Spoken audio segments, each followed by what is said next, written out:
Hi there. Tonight, you're about to drift into something wetter than a toddler with a super soaker, and more confusing than your uncle's explanation of cryptocurrency. Imagine waking up one day and realizing the whole planet has decided to cosplay as a swimming pool. Land, gone. Beaches, cancelled. Your dog, he's now part duck. Before we dive headfirst into this damp absurdity, do me a favor. Leave a comment telling me what time it is, where you are, and what room of your house you've accidentally turned into a listening chamber. Somehow, it's always either 11:11 or 3 a.m. for somebody out there. Now, dim those lights. Put on a fan for that calming whoosh. Pretend it's the sound of waves instead of your neighbor's broken AC, and tuck in. But here's the real question loop for tonight. Would you enjoy breakfast if the only option was kelp pancakes? Could you survive your morning commute if it involved dodging swordfish traffic? How would dating apps even work if everyone was just slightly damp and floating? And what happens when you realize your bed is now technically a waterbed without the mattress? Congratulations. You've just woken up in a world where Earth has gone full fish tank. Your shoes are soggy, your hair is frizzy, and the nearest Starbucks is located inside a clam. Good luck. You wake up to the soothing, yet slightly horrifying sound of water gurgling through your ceiling. It's not a leak, it's the ocean. A big vast of ocean, politely reminding you that gravity and dryness are officially cancelled.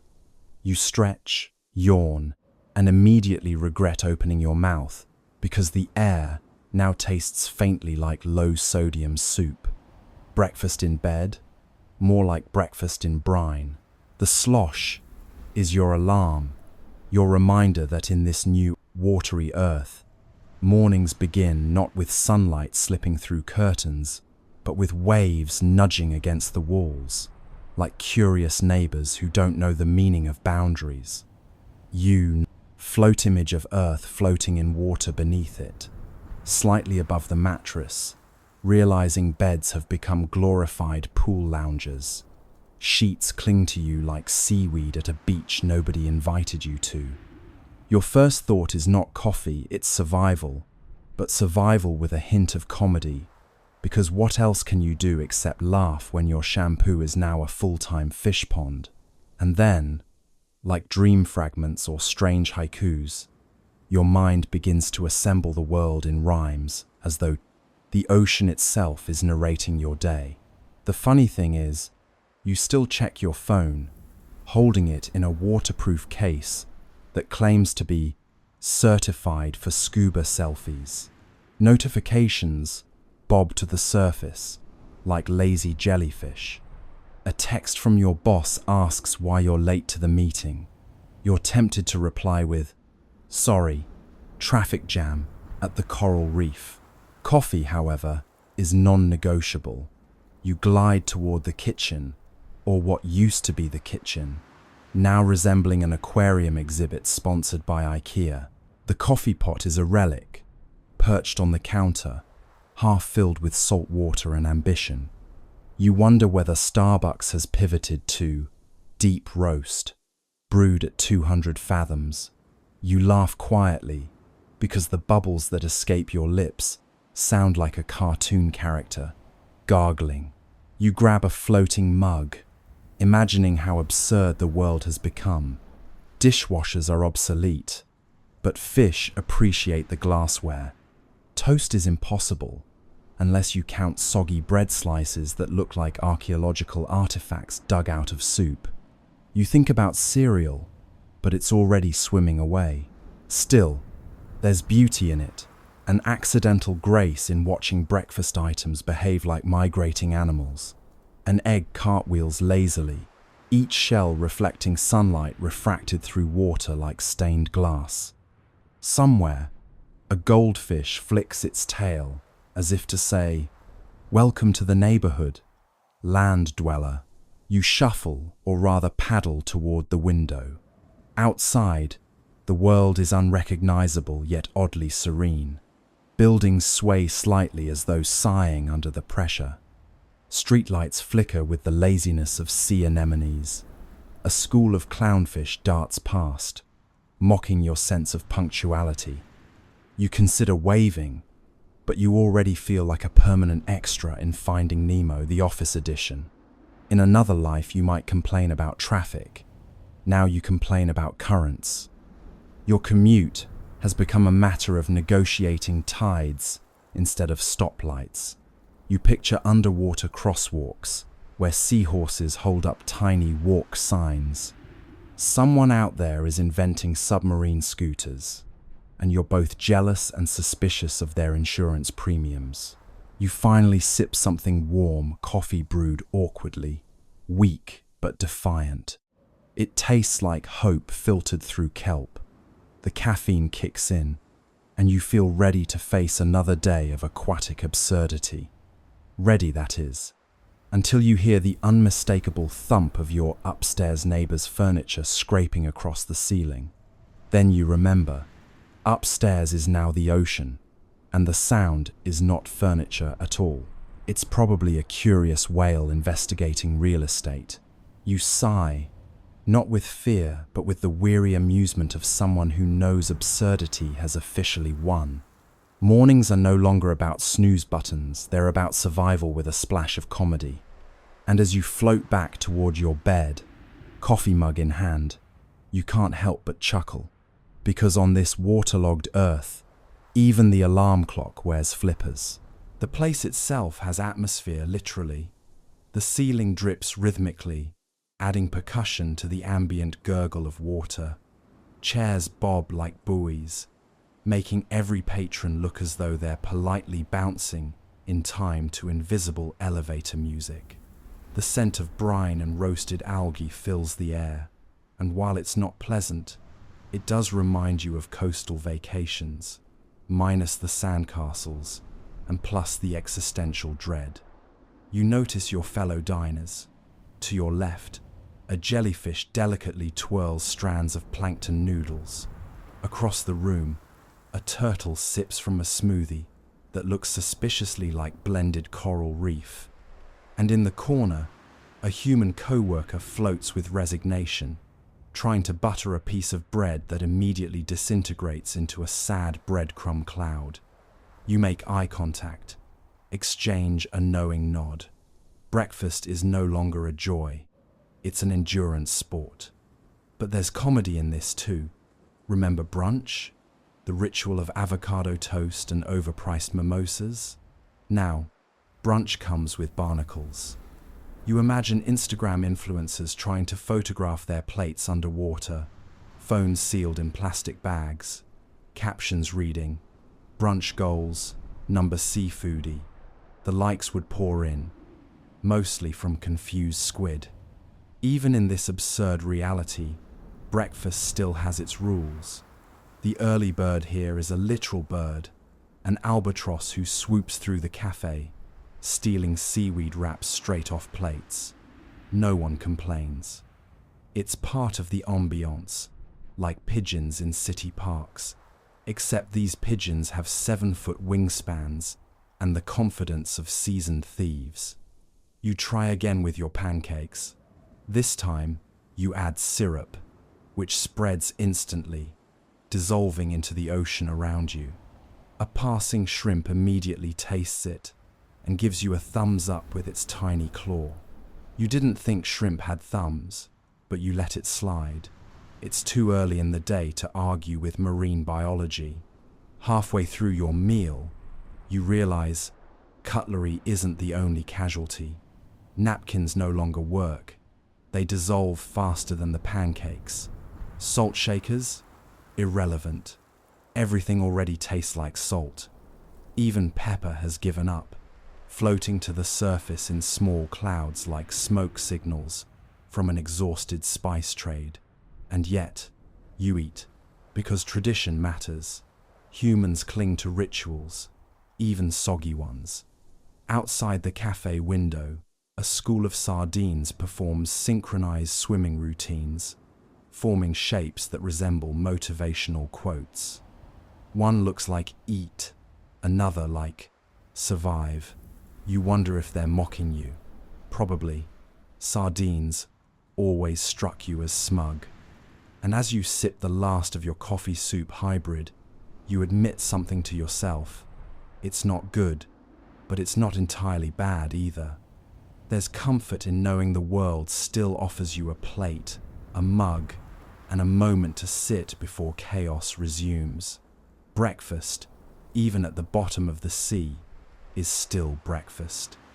It's still the act of pausing before the day overwhelms you with whales knocking on your roof or eels short-circuiting your Wi-Fi.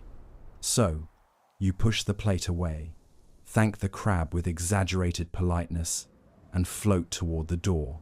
The crab clacks its claws twice, like an old-fashioned cash register. No receipt, just a salty smile. And you think to yourself, this may be the first breakfast in history that required both a spoon and scuba gear. Your usual toast and eggs are gone. Instead, you're staring at a plate of soggy seaweed pancakes, accompanied by a cup of coffee that now doubles as soup. The barista crab insists it's an acquired taste. Let's talk about breakfast, because somehow your stomach doesn't care that the laws of physics have been rewritten overnight. Your usual toast and eggs are gone. Instead, you're staring at a plate of soggy seaweed pancakes, accompanied by a cup of coffee that now doubles as soup. The barista crab insists it's an acquired taste. You suspect this is less of a culinary revolution and more of a hostage situation. The first thing you notice is texture. Seaweed has the remarkable ability to feel both slimy and crunchy at the same time, like biting into a wet magazine that someone laminated badly. Pancakes, once fluffy and golden, now resemble flattened kelp beds. You cut into them with a fork, but the fork just floats away, deciding it no longer wants to be part of this story. Silverware is a suggestion now, not a tool. Coffee, on the other hand, has staged a dramatic personality shift. Once bitter, bold, and reassuring, it now comes with a hint of plankton garnish and an aftertaste like lukewarm aquarium water.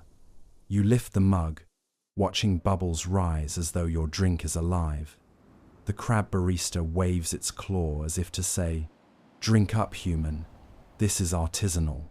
You comply, because caffeine addiction is stronger than dignity. You glance at the menu board, which is really just a large shell with scratch marks carved into it. Today's specials include kelp omelettes, jellyfish jam, and something called barnacle bruschetta, which you don't want to think about too long.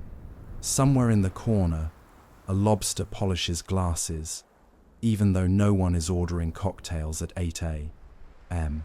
Apparently, professionalism transcends species. Instead of honking cars, the morning commute now involves schools of sardines cutting you off and an aggressive swordfish tailgating your jellyfish taxi. At least there's no rush hour parking, just docking.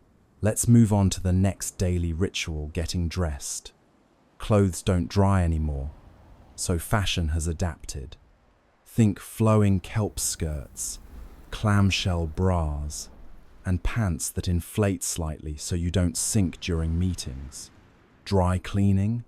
Don't ask. It's less delicate wash, and more, pray the hermit crabs don't move in.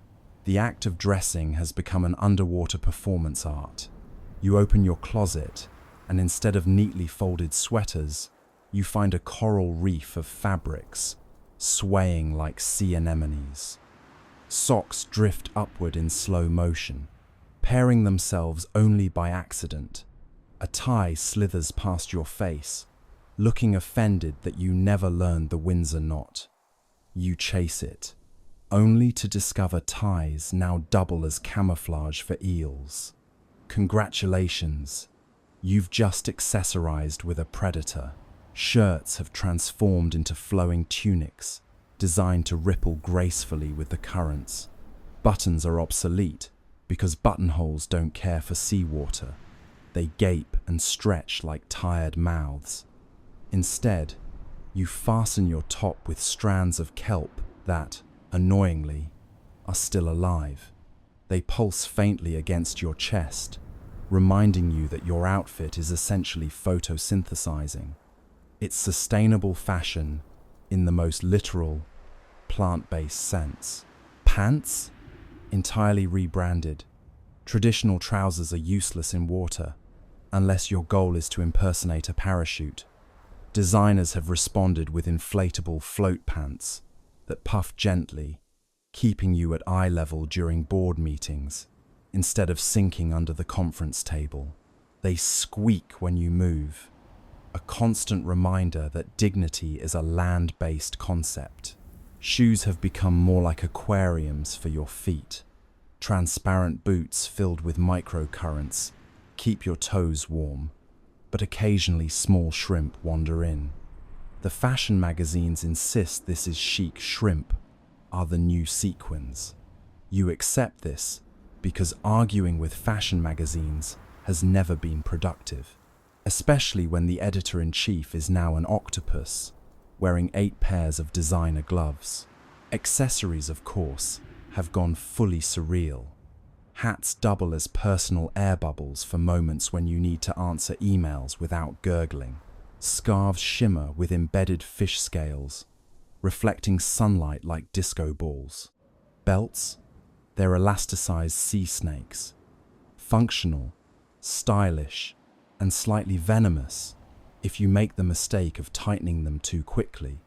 Every outfit comes with a risk assessment now, which feels fair in a world where gravity is optional.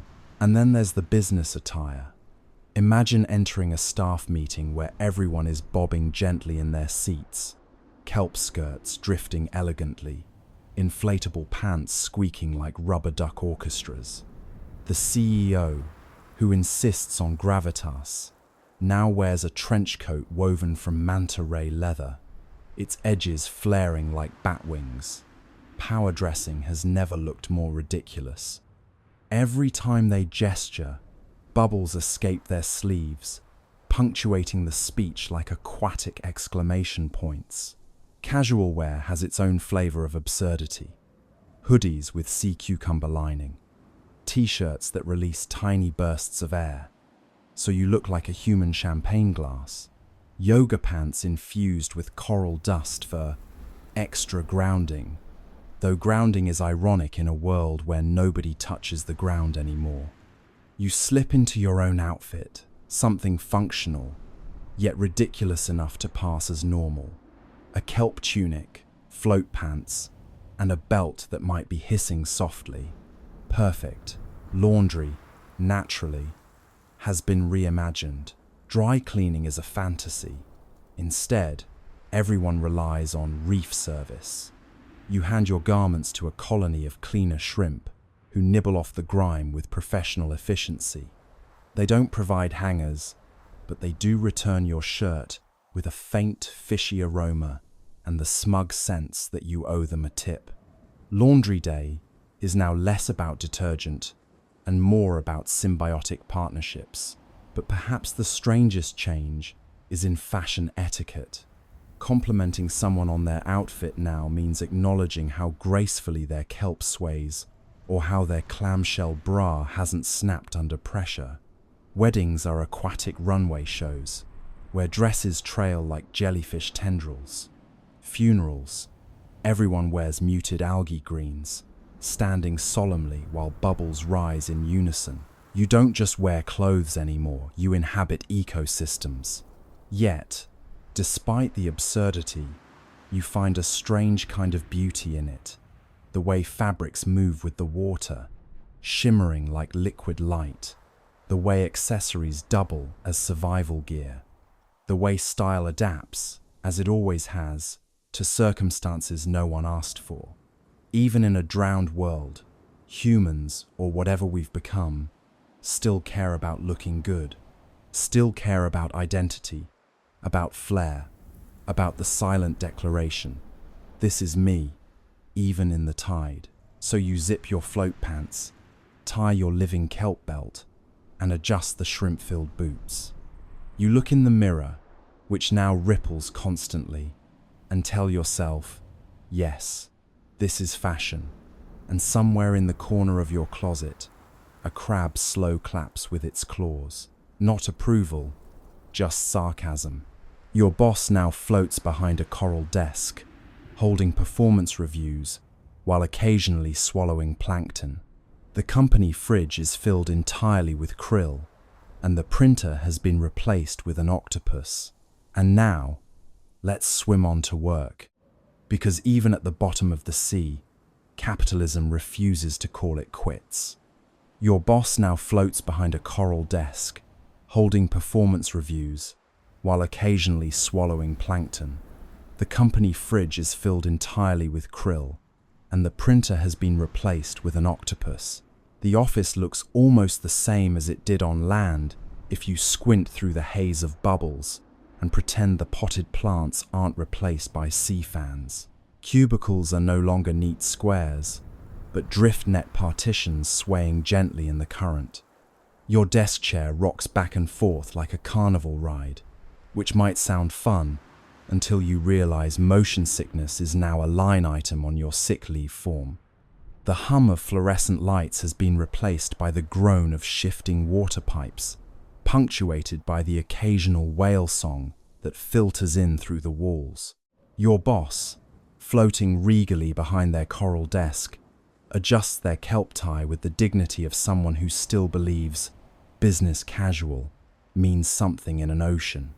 Performance reviews are a surreal exercise. You're asked to list 3 strengths and 3 weaknesses while dodging a jellyfish drifting between you like a passive-aggressive HR rep. Every time your boss clears their throat, a small plankton cloud escapes, and you nod as though this is perfectly normal. Because it is now. The break room hasn't fared much better. The fridge, once a chaotic collection of yogurts and passive-aggressive sticky notes, is now packed exclusively with krill. Everyone insists it's for budget reasons, but you suspect bulk krill delivery has become the only reliable supply chain. The microwave is useless. It short-circuited weeks ago and now serves as a seahorse nursery. Someone still taped a passive-aggressive note to it anyway. Please do not use for reheating babies inside. And then there's the printer. On land, printers were already temperamental demons. Down here, the role has been outsourced to an octopus. 8 arms, infinite ink. It sounds efficient until you realize the octopus has opinions. It refuses to print expense reports, but will happily reproduce endless copies of seashell doodles.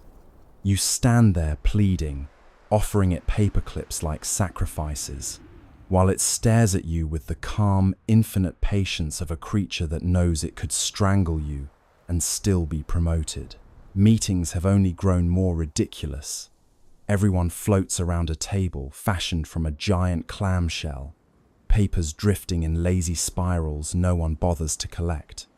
The projector has been replaced by a bioluminescent fish tethered to the ceiling, flashing charts across the walls with the enthusiasm of a rave DJ. You try to focus on quarterly profits, but your colleague is distracted because a crab has climbed into their briefcase and declared squatters' rights. Communication is its own circus. Conference calls are conducted via conch shells. Everyone shouts into them, only for the echoes to confuse half the team. Video calls are worse. Cameras warp faces into wobbly funhouse distortions, making your manager look like a balloon animal. Strangely, morale hasn't dipped. Everyone laughs more. Perhaps because laughter now comes out as streams of bubbles that look far more cheerful than they feel. Office gossip, however, has survived untouched. You overhear whispered bubbles about who's secretly feeding the octopus printer chocolate bars. Rumors swirl about whether the CEO is half merman and whether the intern was really stung by a jellyfish or just wanted an excuse to leave early. In the corner, someone still complains about how loud the snack machine is, despite the fact that the snack machine is literally a clam that groans every time it dispenses dried plankton chips. Even email hasn't escaped the tides. Messages arrive slower now, drifting like bottled notes across the network. Spam persists, though it's evolved. Endless promotions for discount coral insurance and exclusive eel oil serums. You try to unsubscribe, but the unsubscribe link leads only to an image of a smug dolphin. You accept your fate. Still, work gets done. Reports are written on waterproof tablets. Meetings stretch endlessly as they always did, and deadlines still loom. Only now they loom alongside actual sharks circling outside the windows, reminding you of both professional and personal survival.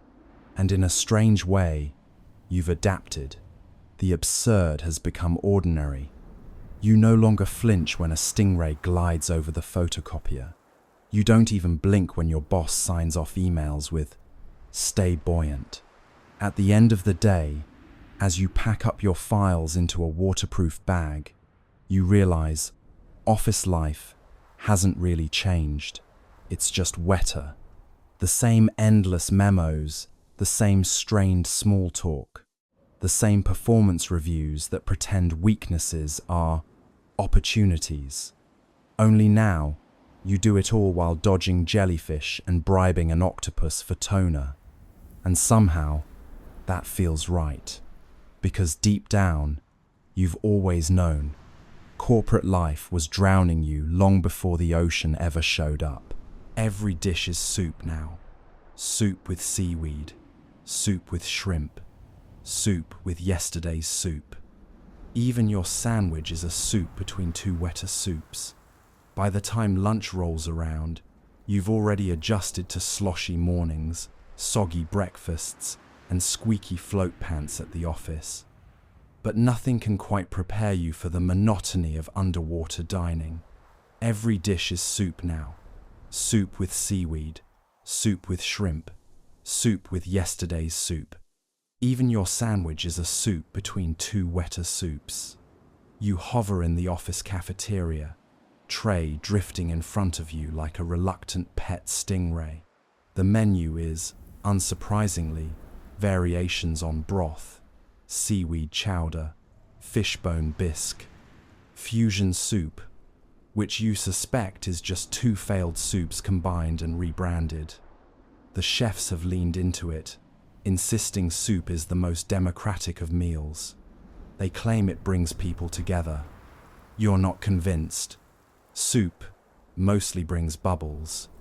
The serving line feels like a parody of choice.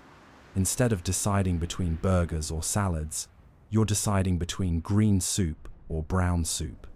Both smell suspiciously similar, like low tide, with a dash of garlic. You ladle some into your bowl, which immediately floats away. Catching your lunch has become the first course. The second course is pretending you enjoy it. At your table, colleagues stir their bowls, which is pointless. Everything is already evenly mixed by the currents. Someone complains that their soup is too watery, and everyone laughs, because what isn't? Another co-worker insists on eating with a fork, stabbing at the broth like they can will it into becoming solid food. It's the saddest rebellion you've ever witnessed. Dessert isn't much better. Gelatin, pudding, custard, anything with structural integrity has surrendered. The only sweet option is syrup soup, essentially sugar water with a marketing campaign. A jellyfish floats by, glowing faintly, and you wonder if that counts as a dessert course. Probably not, unless you're into stings. Soup culture has also spawned etiquette. Slurping is no longer rude. It's inevitable. Napkins are extinct, replaced by tiny fish, that nibble politely at crumbs. The phrase "spill the soup" has overtaken "spill the tea" because gossip doesn't come in mugs anymore. Entire conversations revolve around comparing shades of broth. One colleague swears by the amber consistency of krill consommé, while another rolls their eyes, muttering that real soup has bones. You nod, pretending to have strong soup opinions. Meanwhile, the vending machines are cruel jokes. Once filled with candy bars and chips, they now dispense instant soup, which is just regular soup poured into a bag. You buy one out of desperation, only to find the soup bag leaks immediately, staining your shirt with a pattern that looks like abstract art. Someone tells you it's avant-garde.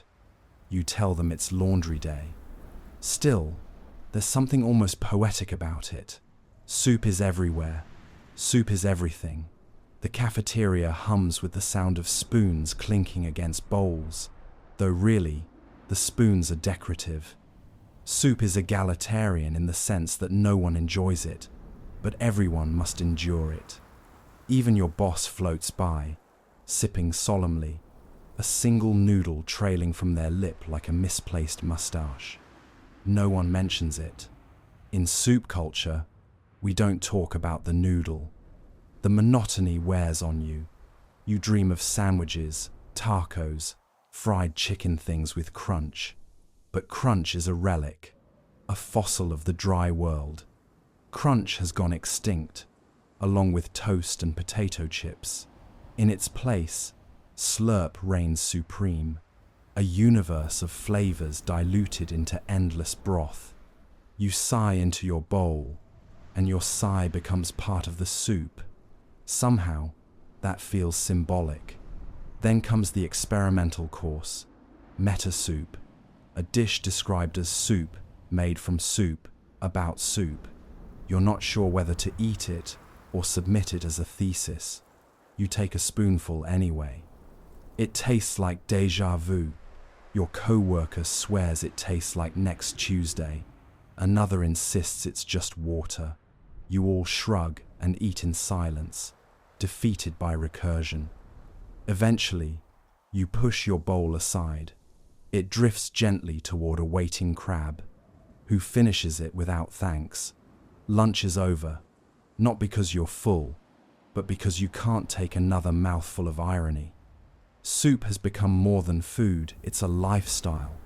And like all lifestyles forced upon you, it leaves you with the hollow satisfaction of survival and a sodium headache. As you leave the cafeteria, someone pats your shoulder and says, "See you at dinner. You know what's waiting. Soup with seaweed, soup with shrimp, soup with yesterday's soup. And if you're very lucky, soup with regret." Engineers worked hard to make phones waterproof, but it turns out touchscreens don't love being poked with soggy, wrinkled fingers. Siri now gurgles every answer like she's gargling mouthwash. After soup lunch, you reach for your phone, because no matter how submerged civilization becomes, humans still crave glowing rectangles of distraction. Engineers worked hard to make phones waterproof, but it turns out touchscreens don't love being poked with soggy, wrinkled fingers. Siri now gurgles every answer like she's gargling mouthwash. Unlocking your phone is the first hurdle. Face ID has no idea what to do with your constantly shifting bubble halo. Fingerprint scanners are laughable, your fingers have all the definition of overcooked noodles. The manufacturers assure everyone that voice commands are the future, but Siri now sounds like she's broadcasting from inside a clogged drain. You say, "Siri, what's the weather?" And she replies, "Gelbrecker, chance of krill." You nod anyway. Honestly, she's probably right. Texting is no better.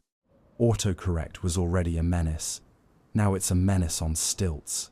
Every word you type comes out slurred, bloated with extra vowels, as if your keyboard is trying to simulate drowning. "On my way" becomes "ooh, ooh, me, why." which feels less like a message and more like a ghost moaning. Emojis have also been redesigned.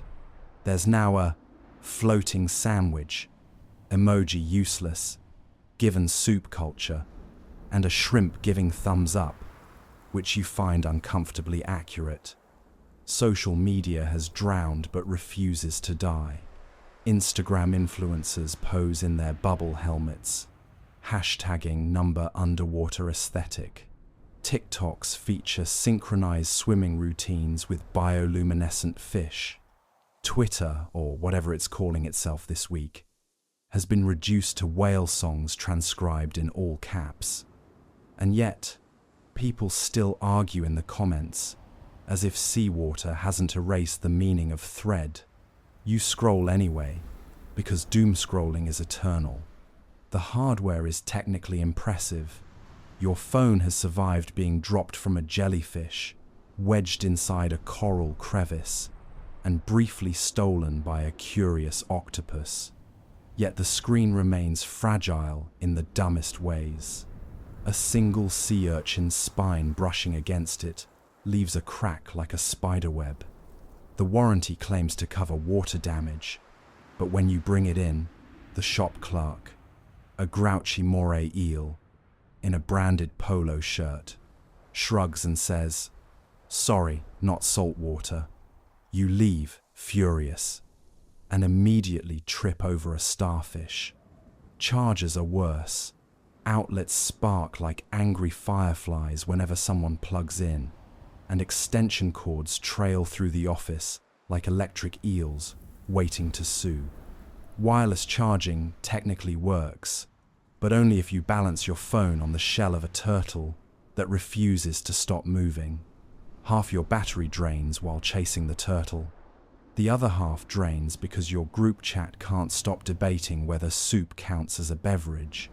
Apps have, predictably, adapted to the new reality. Maps now provide warnings like, strong currents ahead, eater delayed 3 hours. Fitness apps congratulate you for treading water aggressively instead of steps. Food delivery apps just shrug. Every restaurant menu is soup. And dating apps? You swipe through profiles that read, "Not looking for hookups, just someone to share plankton with." You swipe left anyway, because you're not ready to commit to a kelp farm honeymoon. Still, the phone remains central to your day. Meetings end, lunch passes, soup fatigue sets in, but you return to that rectangle of glass as though it holds salvation. It doesn't. It holds a cracked screen, a sluggish processor, and a wallpaper photo that looks suspiciously blurry now that everything's perpetually moist. You try to wipe it dry, but wiping is impossible. The water just smears across, leaving fingerprints like abstract art. Congratulations, you've invented drip painting. Notifications don't stop either. Email pings with offers for discount waterproof cases. Your bank sends alerts about overdraft fees in clam credits. Siri interrupts every so often with a confused burble, as though she's trying to apologize for existing. You long for silence, but your phone knows silence is incompatible with capitalism. Instead, it delivers a calendar reminder, quarterly review with boss, don't forget krill. Despite it all, you can't let the phone go. You cradle it like a pet, shielding it from clumsy co-workers and opportunistic crabs. It's fragile, temperamental, and deeply unsuited to its environment. But then again, so are you. The two of you bob along together, drowning slightly slower than expected, clinging to the illusion of connectivity. And as you slide the phone back into its waterproof pouch, you realize the bitter truth. Engineers can waterproof the hardware, but they can't waterproof your thumbs. And in this brave new aquatic world, soggy thumbs are the greatest design flaw of all. Your local gym is now a fish-filled obstacle course. Squats are replaced with synchronized swimming, and treadmills have been swapped out for swimming against a very judgmental current. After wrestling with your phone, you figure it's time to chase some health goals, or at least pretend to. Your local gym is now a fish-filled obstacle course. Squats are replaced with synchronized swimming, and treadmills have been swapped out for swimming against a very judgmental current. The moment you enter, the smell hits first. On land, gyms smelled like sweat and disinfectant. Underwater, it's a cocktail of algae smoothies, wet neoprene, and the faint musk of territorial grouper. The front desk greets you not with a bored teenager scanning a membership card, but with a sea turtle in a polo shirt, moving so slowly you're convinced it's deliberately testing your patience. You nod politely, because turtles can revoke your access, and you need those endorphins. The weight room has changed dramatically. Dumbbells sink irretrievably to the floor, so they've been replaced with weighted clams that refuse to stay still. Every rep feels like arm wrestling a mollusk with anger issues. Bench presses? Now they're just bench floats, where you push anemone-covered slabs that sting you into better form. Trainers call it biofeedback. You call it lawsuit material. Cardio is a special kind of punishment. Instead of treadmills, long channels funnel water against you, creating currents that hiss judgment as you flail. Some currents are set to gentle encouragement. Others are clearly labeled, crush your soul.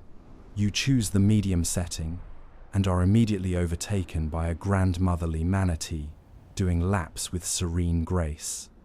You tell yourself she's been training longer. Secretly, you know she's just better. Group classes have become aquatic theatre. Spin class is gone. Pedals don't mix with seawater. In its place, synchronized swimming sessions led by an instructor who insists on jazz hands mid-backstroke. You join reluctantly, trying to keep rhythm, while a school of sardines crashes the routine and steals the spotlight. Everyone claps, because the sardines have better form than any of you. Yoga hasn't escaped reinvention either. Poses now include floating tree, downward dolphin, and accidental backflip when stingray passes too close. The instructors preach mindfulness, but it's hard to be mindful when your mat is a slippery kelp sheet that keeps drifting toward the door. You chase it once, then twice, before deciding that maybe chasing mats is the workout. The locker rooms are no sanctuary. On land, they were sweaty but manageable. Here, they've become tide pools of chaos. Lockers are guarded by crabs who've claimed them as second homes. You try to open one, only to negotiate rent in krill. Showers, ironically, no longer exist. What's the point? Instead, there are bubble jets that blast sand for exfoliation, leaving you both polished and slightly traumatized. Supplements have also gone aquatic. Protein shakes have been replaced by plankton smoothies, which taste like if sadness had a flavor. Pre-workout powder? Just salt. Post-workout recovery bars? Algae pressed into bricks so chewy they double as jaw strength training. The vending machine hums with offerings like krill crunch and barnacle bites. You stare at them too long, questioning your life choices. Still, there's something addictively calming about gym life down here. Fish dart around your head like personal cheerleaders.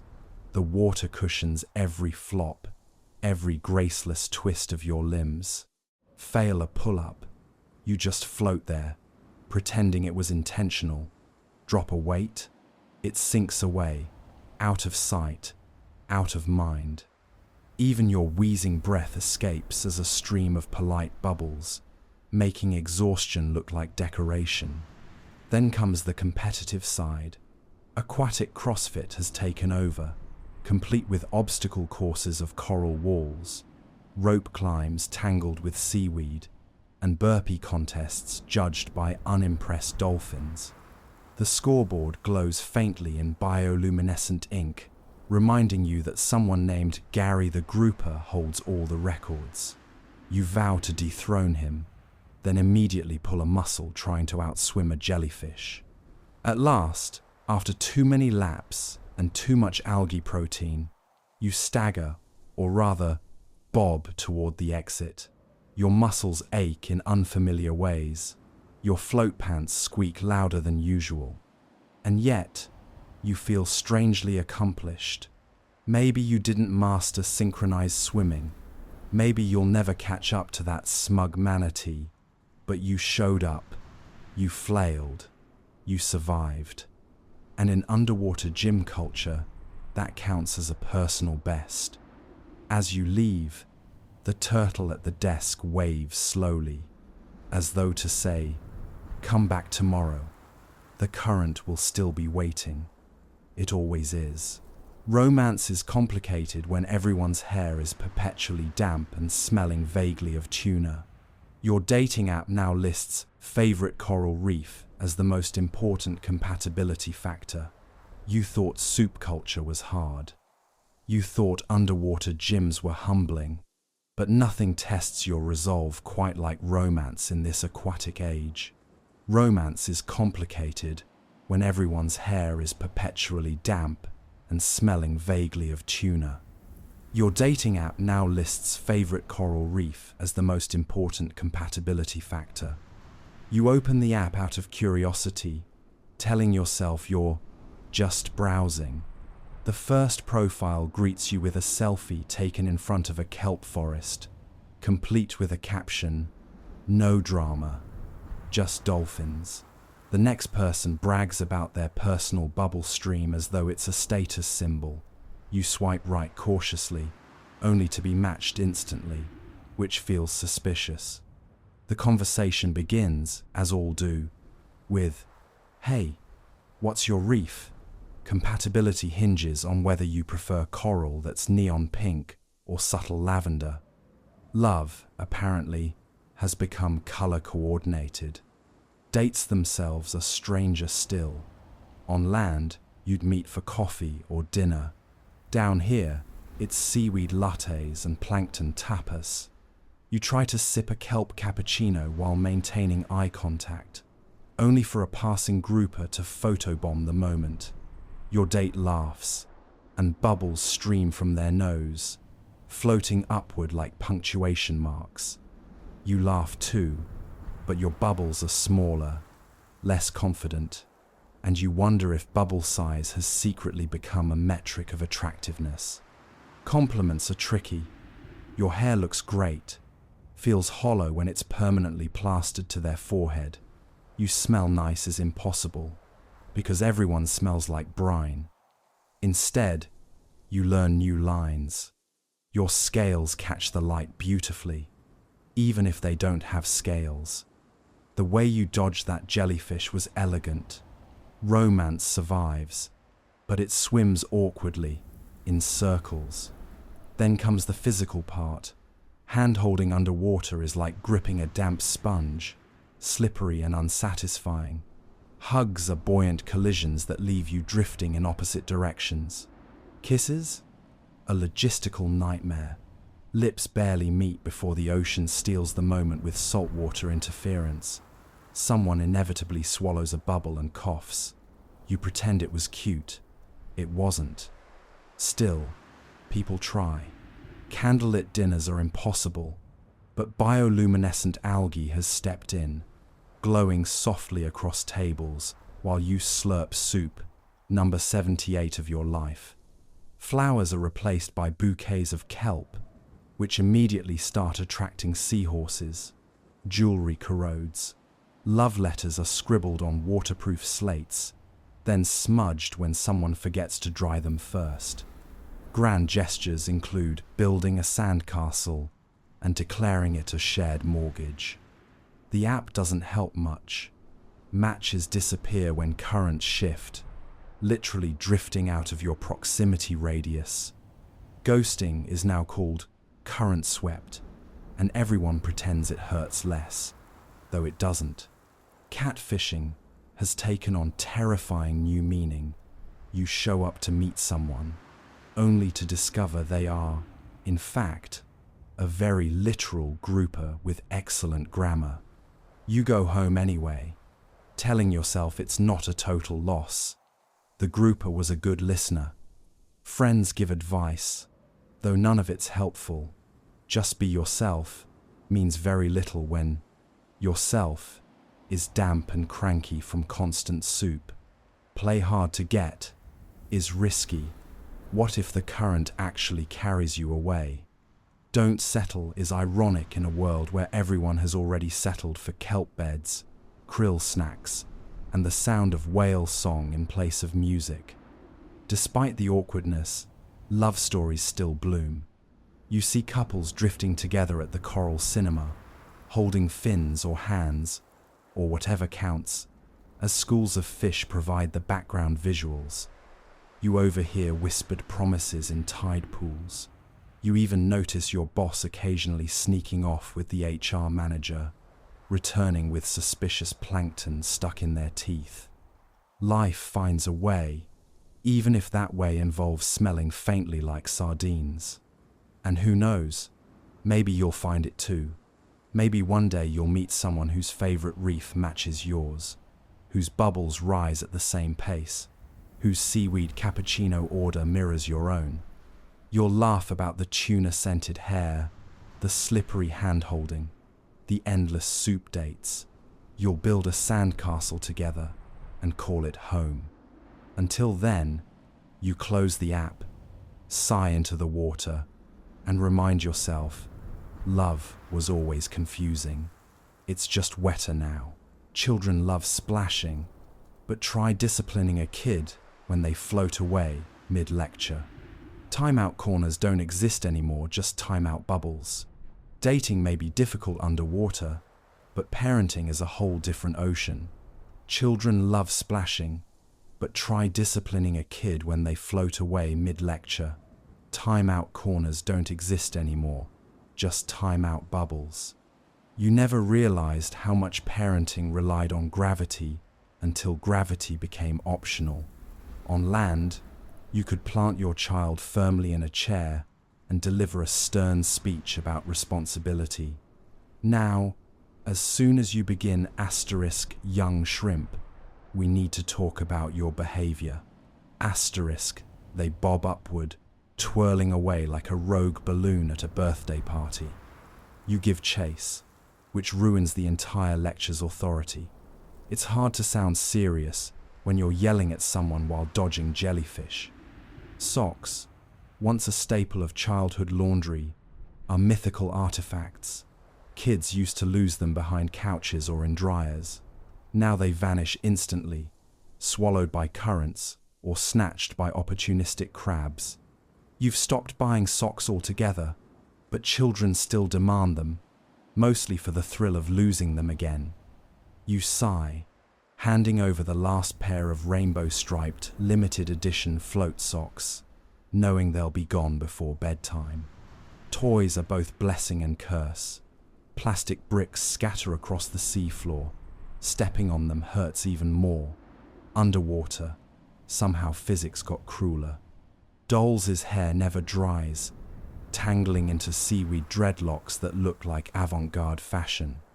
Action figures, instead of lying quietly, drift around corners at night, startling you into thinking the house has intruders. And then there are bubbles, the new universal toy. Kids blow them endlessly, laughing as they pop, while you mutter about how those bubbles used to be part of your last breath. Bedtime routines are exercises in futility. On land, you could tuck kids in with a blanket. Now, blankets billow like jellyfish, wrapping and unwrapping themselves. Nightlights? Irrelevant, because half the local fish glow. You try telling a bedtime story, something soothing, about soup or manatees, but halfway through, Your child has drifted toward the ceiling, upside down, snoring happily while you debate whether bedtime should be redefined as whenever they stop swimming. School doesn't make it easier. Teachers assign currents awareness homework, forcing kids to measure tide strength while you pretend to understand the math. Parent-teacher conferences happen inside choral amphitheaters, where other parents nod gravely as reports of excessive bubble blowing are read aloud. The principal, a stern angelfish, insists that discipline is consistent, but you're skeptical. How strict can anyone be while glowing faintly in pastel colors? Public tantrums are legendary. Your child wants kelp chips. You say no, and suddenly they're performing acrobatic meltdowns in the middle of the grocery reef. Shoppers stare, pretending not to judge, while secretly judging hard. You try timeout bubbles, but your kid quickly learns to pop them and escape. Eventually, you give in, buying the kelp chips because the alternative is a 3-hour screaming ballet. Parenting, you decide, is mostly surrender. Even meals are battles. Kids are picky enough on land. Underwater, the list of forbidden foods has multiplied. Too slimy, too crunchy, too many eyes still looking at me. You serve soup because, of course, everything is soup, and they demand nuggets. Nuggets do not exist. Nuggets are folklore. You bribe them with glowing plankton sprinkles, which work until the sugar high transforms them into whirlwinds of chaos. And yet, amid the frustration, there are moments of absurd sweetness. Your child proudly presents you with a shell, claiming its treasure. They draw pictures on waterproof slates, stick figure families waving inside bubble houses. They laugh so hard their bubbles merge into enormous wobbly spheres, floating toward the surface like balloons at a festival. And in those moments, you remember why you tolerate the missing socks, the floating timeouts, the kelp chip tantrums. Because parenting has always been chaos. It's just wetter now, more buoyant, more surreal. You're still tired, still questioning every choice, still bribing with snacks. But you're also still watching someone grow, still hearing laughter echo strangely through seawater, still realizing that even in absurdity, love persists.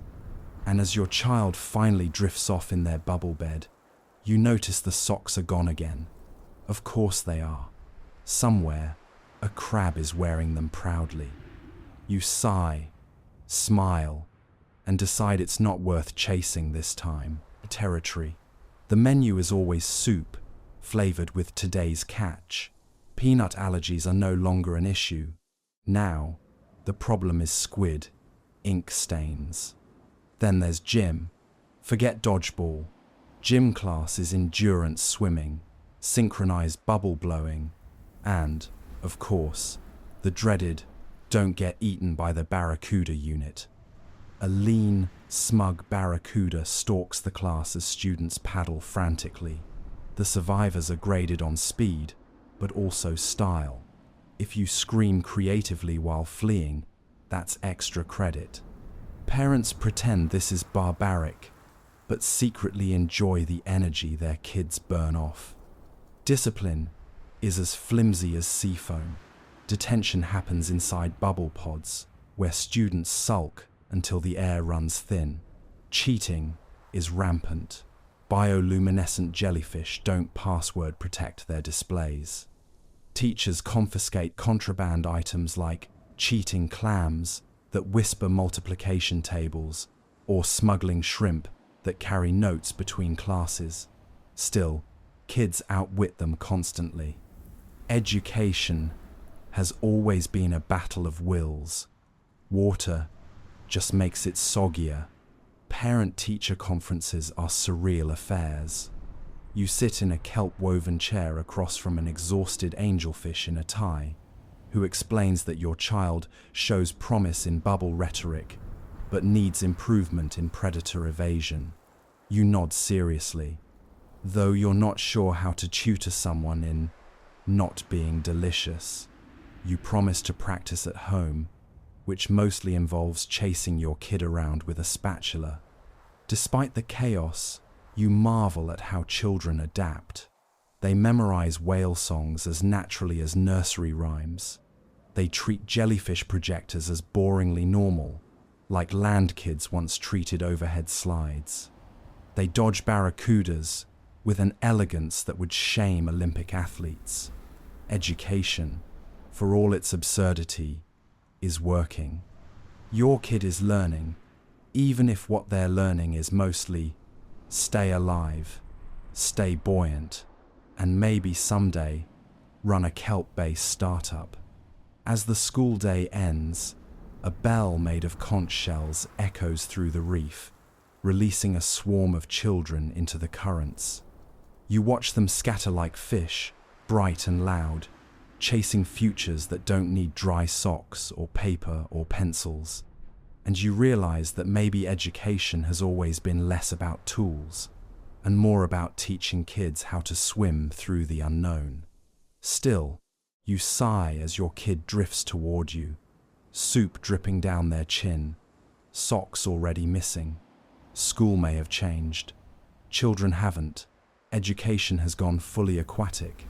Instead of textbooks, lessons are projected by bioluminescent jellyfish, and gym class is just don't get eaten by the barracuda. Parenting without socks is tough, but education adds another layer of salt to the wound. Education has gone fully aquatic. Instead of textbooks, lessons are projected by bioluminescent jellyfish, and gym class is just don't get eaten by the barracuda. Your morning routine now involves guiding your child past an actual school of fish to get to their human school. The irony isn't lost on you. One group swims aimlessly in circles. The other also swims aimlessly in circles. The difference is that one gets graded for it. The school building itself looks like a coral cathedral, with open arches instead of walls and hallways patrolled by passive-aggressive eels who double as hall monitors. Classrooms shimmer with living chalkboards. Jellyfish hover at the front, pulsing with glowing diagrams and softly buzzing equations. Math looks beautiful when it's a cascade of light rippling through translucent tentacles, though it's distracting when the jellyfish drifts off mid-problem to chase plankton. Kids whisper, "Pop quiz," every time a tentacle accidentally zaps the wall.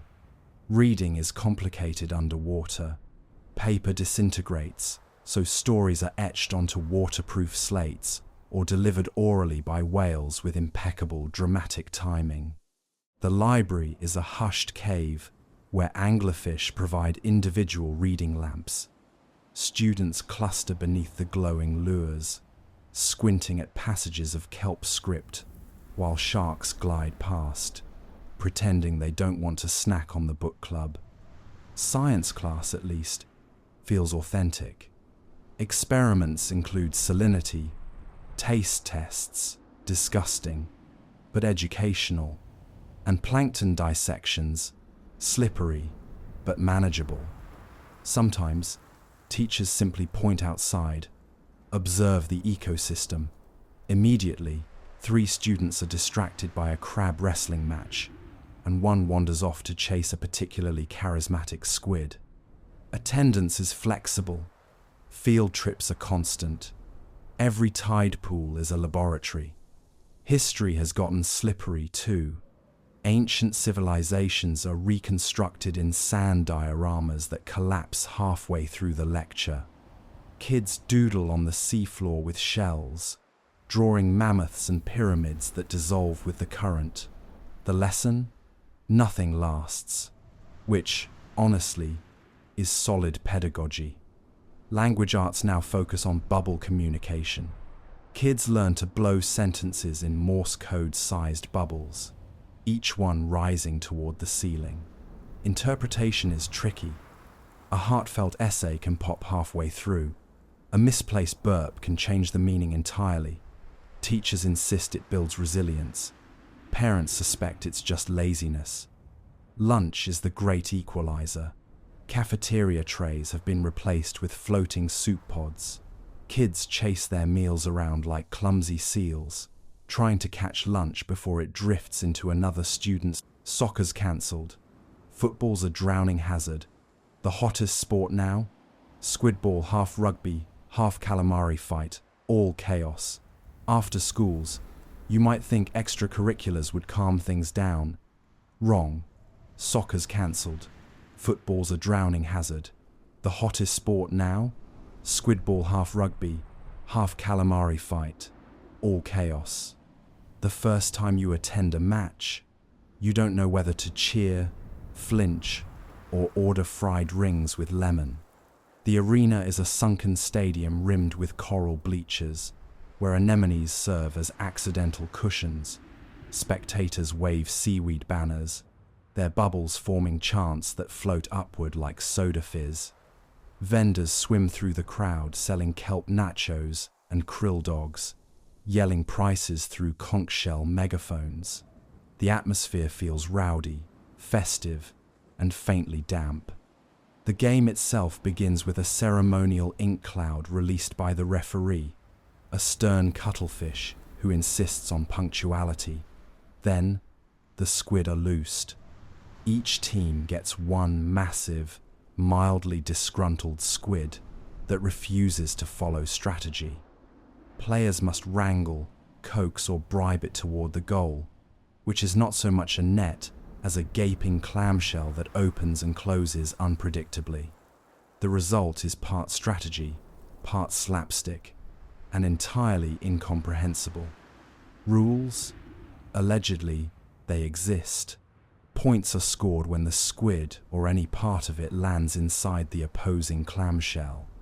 Extra points are awarded for style, like executing a perfect somersault mid-pass or dodging a tentacle with unnecessary flair.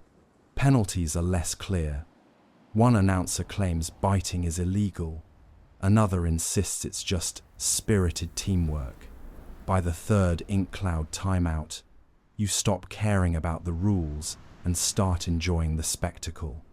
The athletes are astonishing. Picture bodybuilders in snorkel gear, colliding at full speed, limbs tangled in a ballet of flailing determination.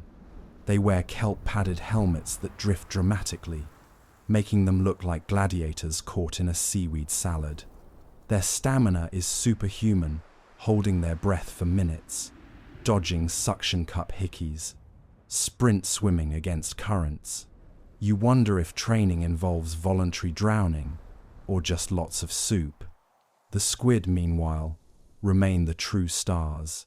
They twist, squirt ink, and occasionally escape into the stands, sending spectators scrambling in delighted panic. Children shriek with joy as tentacles brush their hair. One grandmotherly manatee waves a foam finger while being bodily lifted by a rogue squid, still cheering as if nothing's wrong. Fans don't just watch squidball, they survive it. Of course, rivalries have formed. Coastal cities field teams with names like the Pacific Pummelers and the Atlantic Inklings. Matches between them are legendary, ending not just in scores, but in territorial squid dances that last hours. Commentators shout excitedly, "He's gone for the dorsal flip. Oh, and the squid has bitten the referee." Truly historic. You clap along, though you're not sure which team you're supporting. Merchandising thrives. Kids collect squidball cards, trading stats like fastest ink discharge or most dramatic suction scar. Replica squid jerseys sell out instantly, despite smelling perpetually of low tide. A black market for authentic squid slime has already developed, priced higher than pearls. You wonder whether this is exploitation or just good branding. Even schools get swept up. PE classes now include mini squid ball, which replaces the squid with a confused octopus. The octopus never cooperates, preferring to sit in the corner and sulk. Teachers call it a lesson in patience. Parents call it an excuse for chaos. Kids call it fun, especially when the octopus inks the teacher mid-lecture. You can't deny the sport's hypnotic pull. The combination of ink, noise, and sheer unpredictability feels like a circus, a bar fight, and a halftime show all swirled together. And unlike land sports, ties are common not because of rules, but because both squids quit at the same time, refusing to play further. Fans respect it. They know you don't argue with a cephalopod. At the end of the match you attend, the scoreboard glows faintly. 12-12. Both teams collapse, exhausted, while the squids swim off smugly, victorious by default. Spectators cheer anyway, because no one came for closure, they came for calamari chaos. You leave drenched in ink, munching on soggy kelp nachos, and mutter the only conclusion possible. In this world, sports aren't about winning. They're about surviving the squid. Shopping carts have been replaced with bubbles that follow you around. The produce aisle, just algae. Meat section, hope you like octopus. After surviving Squidball, you still have to do life's most dangerous errand, grocery shopping. Shopping carts have been replaced with bubbles that follow you around. The produce aisle, just algae. Meat section, hope you like octopus. It begins innocently enough. You enter the store, really just a reef wrapped in signage, and a glowing stingray greeter nods politely. Instead of pushing a cart, you whistle, and a floating bubble attaches itself to your side like an overly friendly jellyfish. It follows you everywhere, expanding every time you add something. If you're unlucky, it pops halfway through checkout, and your week's groceries scatter into the current. The store policy? No refunds. The produce aisle is depressingly uniform. Shelves of lettuce and apples have been replaced by endless shades of algae, green algae, red algae, organic artisanal algae that costs twice as much but looks identical. Shoppers stand comparing textures, muttering things like, "This one's crunchier." You pick a handful reluctantly, pretending you can taste the difference. A crab in an apron hovers nearby, offering free samples, which turn out to be surprise more algae. Fruit options are limited. Grapes are now tiny bubble clusters that burst the second you try to carry them. Bananas don't exist, but a vendor insists kelp fronds taste basically the same. You take one bite and conclude they do not. Mangoes, pears, peaches, all replaced by sea mango, a squishy orb that tastes vaguely like disappointment. You place 3 in your bubble cart, knowing they'll rot into soup before you get home. The meat section is a horror show. Rows of octopus, their limbs twitching faintly, packaged in coral crates. A sign boasts, "Fresh caught while misbehaving." Squid are on sale, though you feel conflicted after last night's squidball match. Shrimp wriggle resentfully in sealed jars. Even the clams look offended by your presence. You whisper apologies as you add a suspiciously heavy oyster bag to your bubble. Dairy has drowned entirely. No milk, no cheese, no yogurt. In their place, plankton smoothies and sea cow kefir, both tasting like liquefied regret. Eggs exist, but only as fish roe, carefully packaged in spheres. The children in the next aisle argue loudly over whether salmon eggs count as breakfast cereal. Their mother sighs, tossing 3 jars into her cart bubble and muttering something about protein is protein. The snack aisle at least tries for variety. kelp chips in every imaginable flavor. Salted, unsalted, extra wet, spicy coral. Dried sea cucumbers masquerade as jerky. Seahorse puffs come in rainbow colors, marketed as fun for kids, though they taste like damp cardboard. You grab a bag anyway, because snacks are never about flavor. They're about pretending you're not tired of soup. Soup, by the way, has its own aisle. Dozens of shelves stocked exclusively with sealed jars labeled Ocean's Delight and Grandma's Brine. It's the same soup you've had for breakfast, lunch, and dinner, but marketing insists each jar is new and improved. You sigh, tossing 3 into your bubble, because tradition is stronger than taste buds. Checkout is chaos.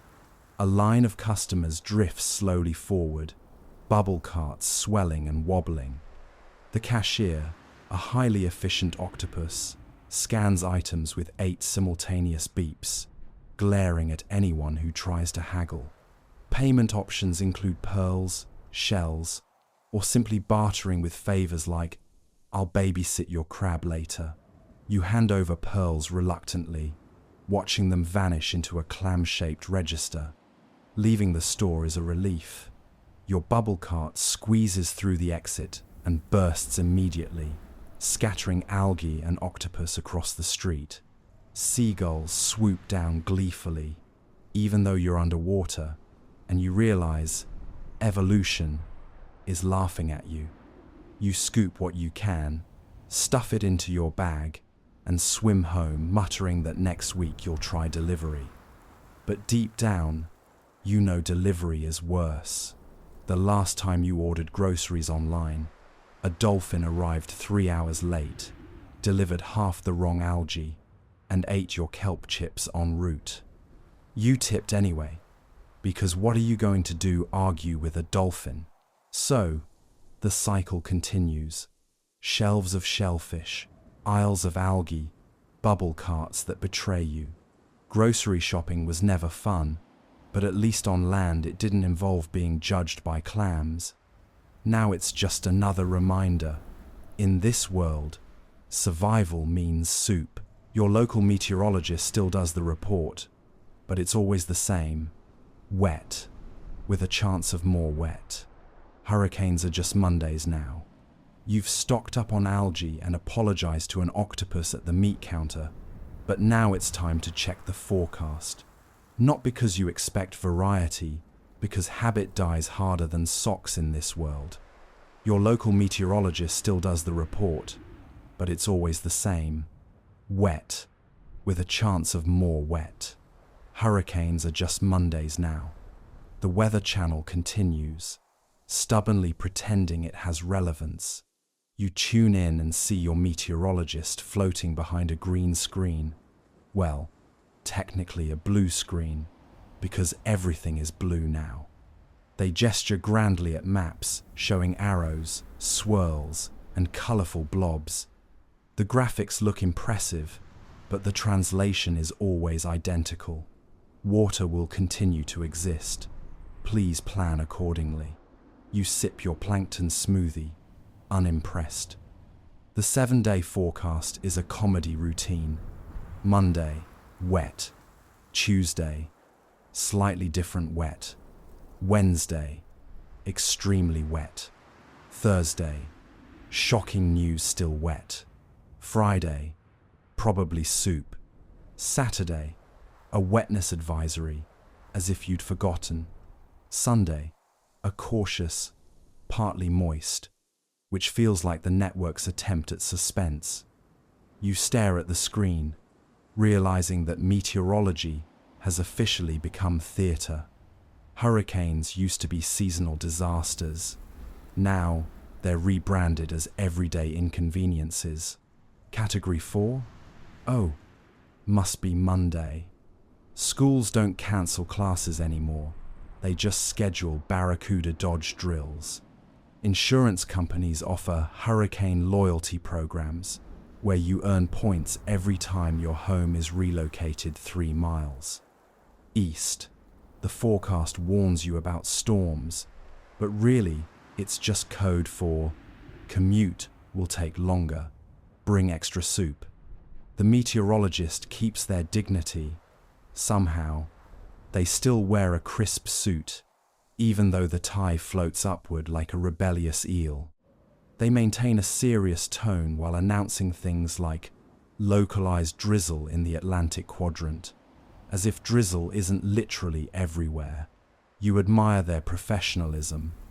You also suspect they practice dramatic pauses in front of a mirror.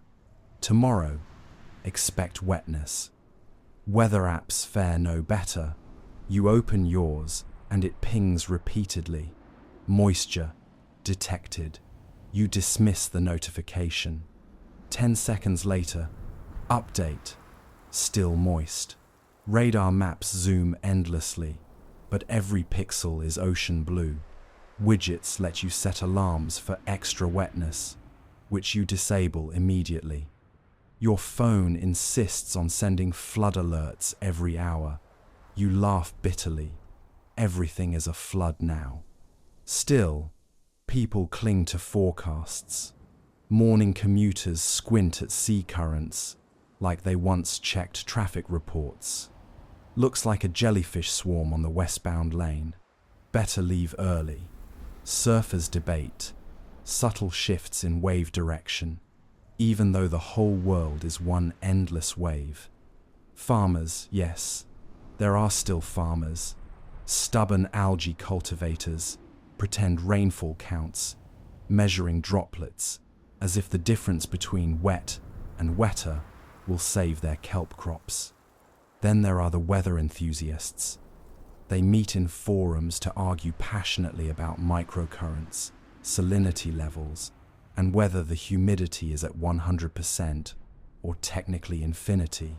You scroll through their debates, both amused and concerned. In a world where socks don't dry, someone is still fighting online about dew points. The only people who benefit are the news anchors. Weather is now a punchline they can toss between serious segments. In today's top story, soup shortages. And now, here's the weather spoiler alert. You're still wet.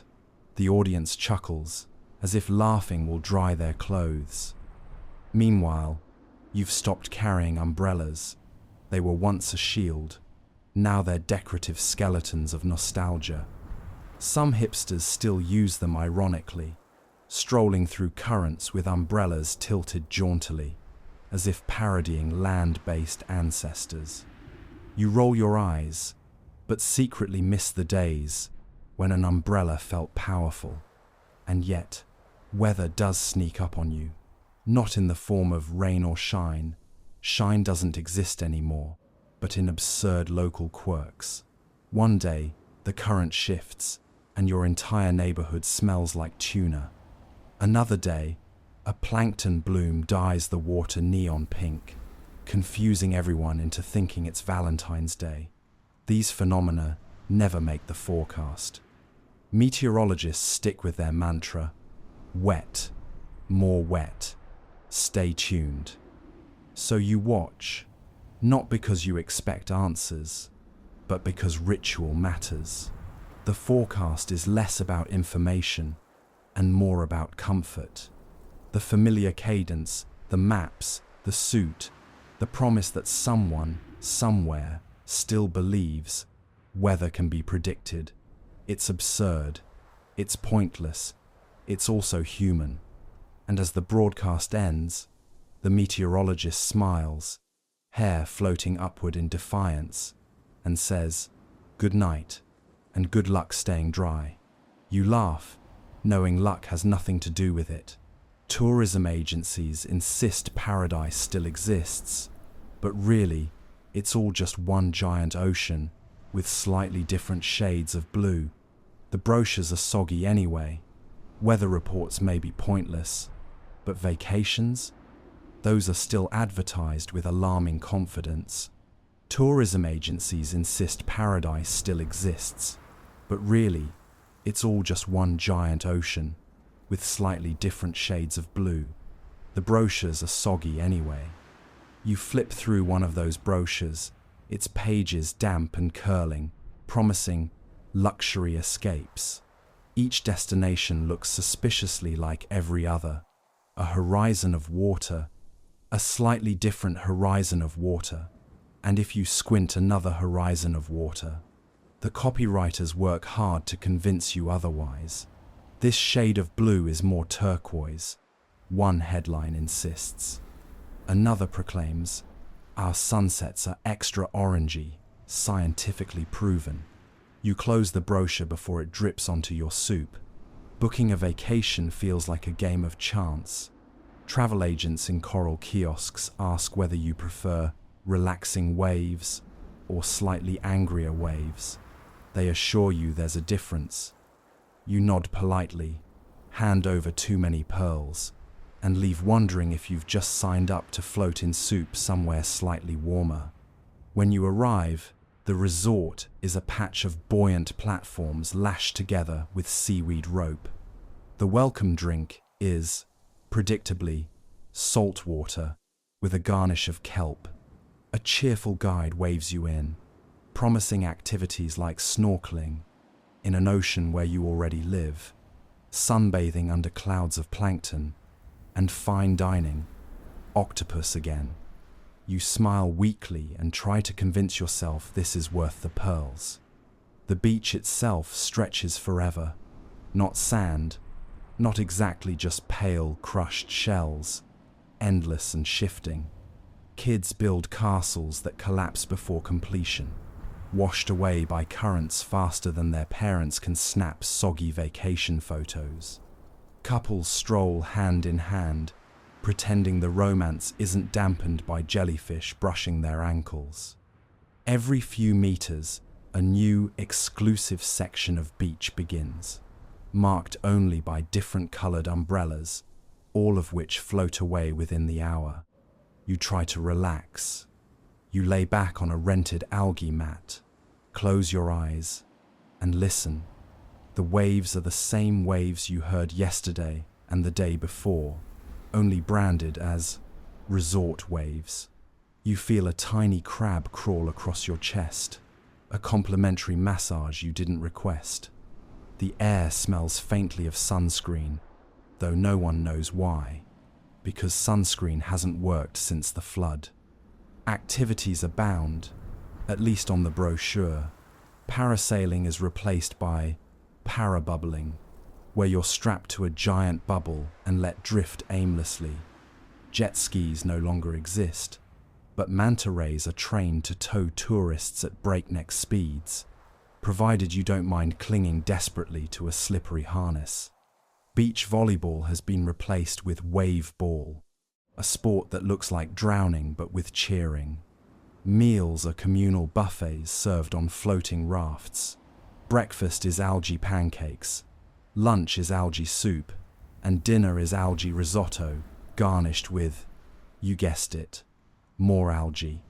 Tourists whisper complaints, but no one dares say it too loudly, in case the chef, a surly lobster, hears them. He cracks his claws menacingly whenever someone requests options. Even nightlife is soggy. The resort promises bonfires, but fire doesn't exactly cooperate underwater. Instead, staff arrange glowing lanternfish in circles and call it atmosphere. Drinks are served in clamshells. A DJ eel plays endless remixes of whale song, and guests pretend it's music while bobbing awkwardly in the surf. You join in because there's nothing else to do, swaying gently while wondering if you've just paid for the privilege of being wet in a different place. Yet, despite the sameness, you can't deny the hypnotic effect. The ocean stretches infinitely, unbroken, serene in its monotony. Each wave might be the same, but each is also slightly new. Your vacation brain begins to soften. Maybe turquoise is different from cerulean after all. Maybe the crab massages are worth something. Maybe soup tastes better when it's called coastal fusion. By the end of your stay, you find yourself oddly refreshed, though you're not sure why. Nothing changed. The beach was endless, the brochures soggy, the food algae, and yet, leaving feels bittersweet. Perhaps paradise was never about novelty. Perhaps it's about surrender, accepting that sometimes all you get is water and pretending that's enough. You board the manta ray back home, dripping, sunburned in ways no one can explain underwater, clutching your last kelp cocktail. The resort staff wave cheerfully, shouting promises of special discounts on your next endless stay. You sigh, knowing you'll probably book again. After all, the beach never ends. Your cat now wears little floaties. Your dog has become an accidental lifeguard. Goldfish unionized and demanded respect as landlords of the sea. Vacations leave you soggy but satisfied, yet nothing greets you back home quite like your pets. Those beloved companions who, like everything else, had to adapt to the flood. Your cat now wears little floaties. Your dog has become an accidental lifeguard. Goldfish unionized and demanded respect as landlords of the sea. The cat goes first. She regards the water with the same disdain she used to reserve for your singing. Cats never wanted this world, but she tolerates it out of sheer arrogance. The floaties strapped to her front legs are pink and polka-dotted, bobbing indignantly as she drifts from shelf to shelf. Every so often she flails, sending ripples through the living room, before regaining her composure and glaring at you like this is your fault. You apologize anyway. You always do. Your dog, meanwhile, has never been happier. Finally, a world where splashing counts as a skill. He swims circles around you, tongue lolling, ears flopping like seaweed flags. Somewhere along the way, he earned the title of lifeguard. No training, no certification, just enthusiasm. Anytime you float too still, he panics and tugs at your sleeve, dragging you toward the surface like a furry, overzealous rescue boat. You try to explain that you're napping, not drowning, but he refuses to listen. He has a whistle now. You don't know where he found it, but it works underwater, shrill and heroic. The goldfish, once silent decoration, have staged a revolution. They hover in a tight school near the window, tiny protest signs strapped to their fins. "Respect the landlords of the sea," one banner declares. Another reads, "Down with ornamental injustice." You didn't ask for tenants, but here they are, collecting imaginary rent. Every time you sprinkle food flakes, they mutter about underpayment. You half expect them to draft a lease agreement any day now. Other animals have adapted too. Hamsters run on wheels that double as miniature paddle boats. Parrots perch on coral branches and squawk updated weather reports. Wet, still wet, always wet.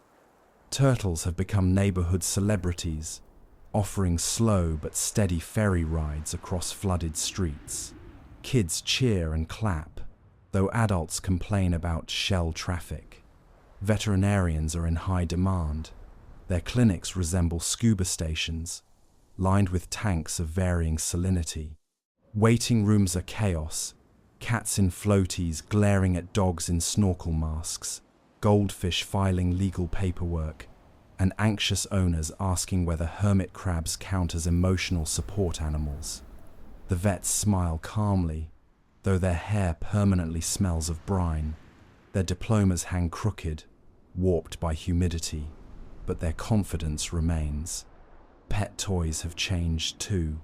Balls don't bounce anymore, they drift. Feather wands have been replaced by dangling strands of kelp. Chew toys squeak only when waterlogged, which is always. Aquariums are redundant now, so fish stores pivoted into luxury housing agencies. selling condo reefs and premium anemone lofts at outrageous prices. Goldfish, of course, are the first in line. And yet, in this absurd new normal, companionship remains unchanged.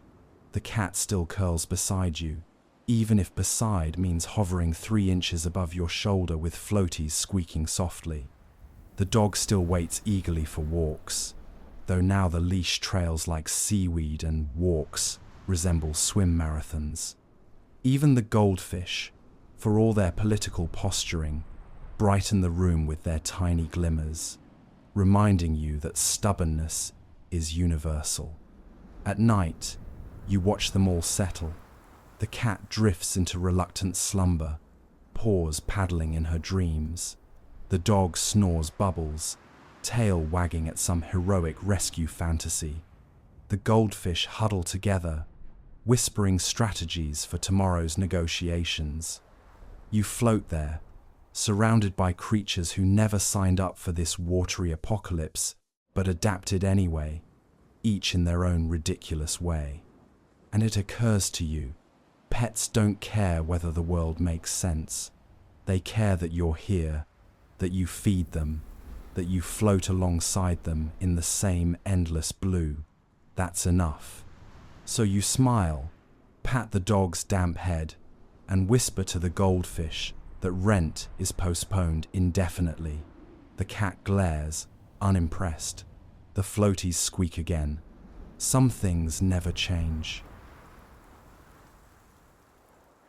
You invite friends over, but over just means floating near your bubble. Every wine glass is now a sealed pouch, and appetizers are live shrimp. Your pets may have learned to paddle, but you still cling to rituals of civilization. Chief among them, the dinner party. Once an elegant gathering of friends around a table, now it's an awkward choreography of bubbles, shrimp, and social endurance. You invite friends over, but over just means floating near your bubble. Every wine glass is now a sealed pouch, and appetizers are live shrimp. Invitations go out in the most dignified way possible. Bubble mail. You blow into a conch, attach a soggy scrap of paper, and release it into the current. Days later, your friends receive the invite, or at least whoever manages to catch the bubble before it pops. RSVPs come back as bubbles too, often deflated and unreadable.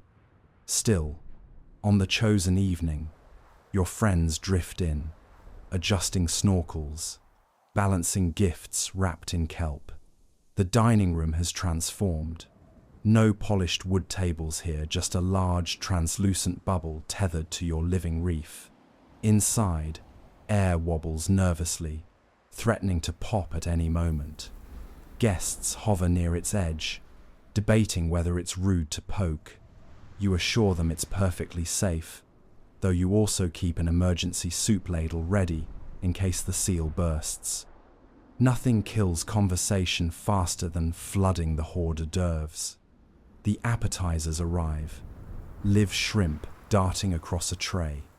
Guests chase them politely, pretending not to mind when one escapes into someone's hair. Delicious, one friend says between gulps, though you can see the shrimp wriggling as it goes down. Another nibbles algae crisps, murmuring about texture. It is the polite thing to do at dinner parties now. Compliment sogginess, as if it were intentional. Wine service is worse. Glasses don't survive underwater, so vintners adapted. Vacuum-sealed pouches of red, white, and mystery brine. You hand them around with all the flair of a maitre d', though sipping requires inserting a straw and hoping it doesn't collapse. Guests swirl their pouches theatrically, commenting on legs, which is ridiculous because pouches have none. One insists the Merlot has notes of sea cucumber, which everyone agrees to politely. Conversation flows unevenly. Topics drift like seaweed. Who's training their dog to fetch pearls, which meteorologist gave the wettest forecast this week, whether goldfish unions will expand into real estate. The polite rule is to avoid discussing soup shortages. It's considered gauche. Politics is tricky too. Someone always brings up the Clam Council, and then everyone argues about mollusk voting rights. You steer the discussion towards safe ground. Which algae pairs best with shrimp? The main course floats in with ceremony. Octopus stew served in airtight jars. Each guest struggles to open theirs, slipping and twisting until finally the lids give way with an embarrassing pop. Tentacles drift upward, brushing cheeks like uninvited kisses. You smile apologetically, explaining that presentation is half the art. Everyone nods, chewing gamely, eyes watering with salt. Etiquette has its rules. Float too close to the host and you're considered clingy. Drift too far and you risk being mistaken for leaving early. Compliments must be exaggerated. This soup tastes like poetry, while complaints must be disguised as jokes. Dropping a shrimp counts as a faux pas. Burping bubbles, however, is seen as charming, provided you do it in rhythm. Dessert is always the hardest course.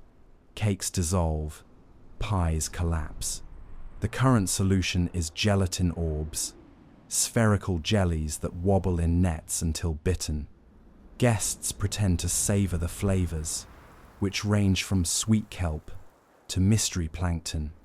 Coffee follows, though now it's brewed as a kind of bitter soup. Everyone drinks it anyway, because pretending to enjoy suffering is the essence of good manners. The evening ends with tradition, polite drifting. Guests float backwards slowly, complimenting everything while inching toward the exit. Such a lovely evening, they say, dodging shrimp. Wonderful company, they add, already halfway out. You wave, smiling, knowing the moment they're out of sight, they'll gripe about soggy desserts. But that's the dance of etiquette. It's not about truth, it's about buoyancy. Left alone, you collect the stray shrimp, sip the last pouch of wine, and sigh. Hosting was never easy, even on land. Now it's just wetter, weirder, and more shrimp intensive. But deep down, you know you'll do it again. Because civilization isn't about soup or shrimp. It's about pretending, together, that soggy evenings still matter. Bars glow with bioluminescent lights. Drinks are salty, and karaoke now involves trying to sing while a sea cucumber crawls across the mic. Dinner parties may have their soggy rituals, but nightlife? That's where the ocean really leans into its absurdity. The clubs didn't vanish when the flood came. They just relocated to the reefs and added a few glowing upgrades. Bars glow with bioluminescent lights. Drinks are salty, and karaoke now involves trying to sing while a sea cucumber crawls across the mic. You approach the neon reefs like you once approached a downtown district. Colors shimmer, pulsing softly in pinks, greens, and electric blues, painted not by neon signs, but by living creatures. Jellyfish pulse in rhythm, forming the outlines of cocktail glasses. Coral towers flicker with patterns like strobe lights. Fish dart back and forth in synchronized swirls, doubling as bouncers. You show your cover charge, a handful of pearls, and slip inside. The bar itself is carved from ancient coral, polished by decades of currents. Bioluminescent plankton swirl in glass tanks, casting a soft, hypnotic glow. The bartender, a grouchy crab in a bow tie, slides you a pouch of house special. It tastes suspiciously like seawater with a lime wedge. You sip anyway, because that's what nightlife is. Suffering in style. Music fills the reef. Not bass, not beats, at least not as you remember. Instead, its whale song remixed with the clicking of shrimp, layered over the humming vibrations of clamshell drums. Somehow, it works. The crowd sways in slow, dreamy motions, each dancer caught between elegance and flailing. Bubbles rise in sync with the rhythm, popping overhead like fireworks.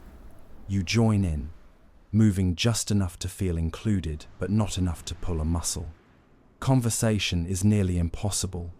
Everyone shouts over the whale song, though sound carries oddly in water.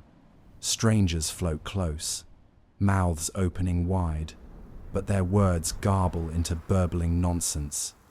You nod enthusiastically, pretending to understand. They could be confessing secrets or ordering soup. You'll never know. This is part of the charm. Karaoke night is worse or better, depending on your perspective. A long line of hopefuls forms near the conch shell stage. Each singer grips the microphone, which is both slimy and crawling with an uninterested sea cucumber. Singing underwater is less about pitch and more about persistence. Notes emerge as bubbling drones, lyrics stretch into incomprehensible blurbs, yet the audience cheers wildly, perhaps because everyone is equally terrible. You take your turn, belt out a half-drowned version of your favorite ballad, and bow while the sea cucumber slaps its tail across your face. That counts as applause. Then come the games. Instead of darts, patrons fling starfish at coral targets, earning points for sticking. Instead of pool, there's kelp tangling, a competitive sport where players tie knots in seaweed before their opponents. You watch, amused, as two locals wrestle with a particularly stubborn kelp strand, neither willing to concede. The bartender rings a cowrie shell bell, declaring it a tie. The crowd erupts in polite, soggy applause. Every bar has its archetypes. There's the philosopher squid in the corner, waxing poetic about currents and existence. There's the shark in sunglasses, pretending to be casual but secretly watching everything. There's the mermaid influencer, snapping endless shell phone selfies against the glowing coral backdrop. You spot them all, comforted by their predictability.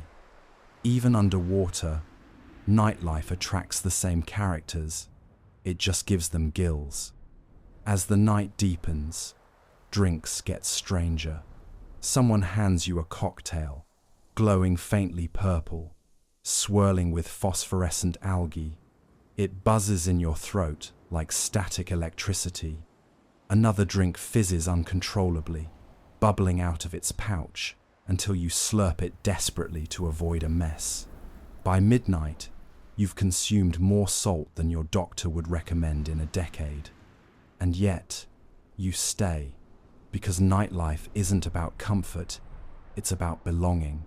Floating shoulder to shoulder with strangers, bathed in neon coral glow, pretending the world is normal for a few hours. You laugh at jokes you don't hear. You cheer for singers you don't understand. You sip drinks that taste like regret but sparkle like hope.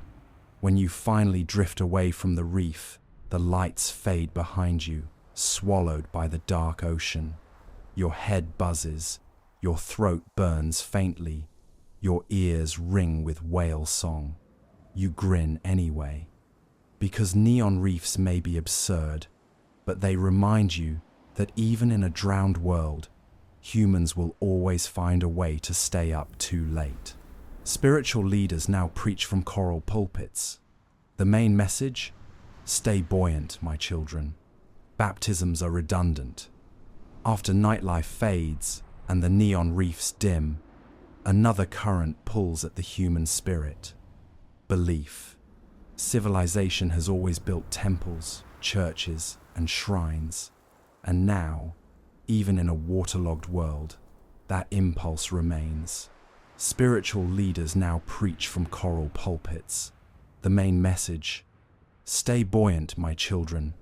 Baptisms are redundant. You drift toward a reef-turned-cathedral, where fan corals arch like stained glass and sea anemones sway like incense burners.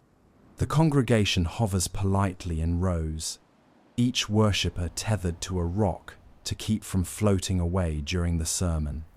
The minister, a stern but luminous angelfish in ceremonial kelp robes, clears their throat, though clearing a throat underwater mostly sounds like bubbles. The crowd hushes. The homily begins. "Stay buoyant, my children," the leader intones, voice carrying through a conch shell megaphone. For heavy hearts sink, but hopeful ones float. Heads nod. Some wipe at their eyes, though it's unclear whether from emotion or stray plankton. You bow slightly, letting the words drift over you like warm currents. The rituals are familiar, though soggier. Hymns are sung in bubbles, floating upward in harmonies that pop at different pitches. Communion is algae wafers paired with fermented kelp juice, both politely described as acquired tastes. Pilgrimages are less about desert sands and more about following currents to glowing hydrothermal vents, where the faithful gather around warm sulphurous plumes and declare them holy. Confession has been reimagined. Instead of kneeling in a booth, you whisper sins into a seashell, which is then released into the tide. Whether the shell absorbs your guilt or simply drifts into someone else's ear later is unknown, but the ritual feels cleansing. Forgiveness, you're told, is as inevitable as erosion. Miracles, of course, are in high demand. A preacher claims to have parted a current for 40 seconds before being swept away. Another insists they multiplied loaves of bread algae, though witnesses say it tasted exactly like regular algae. Pilgrims gather near manta rays believed to be sacred ferries, hoping to be carried closer to enlightenment. Religious debates haven't vanished either.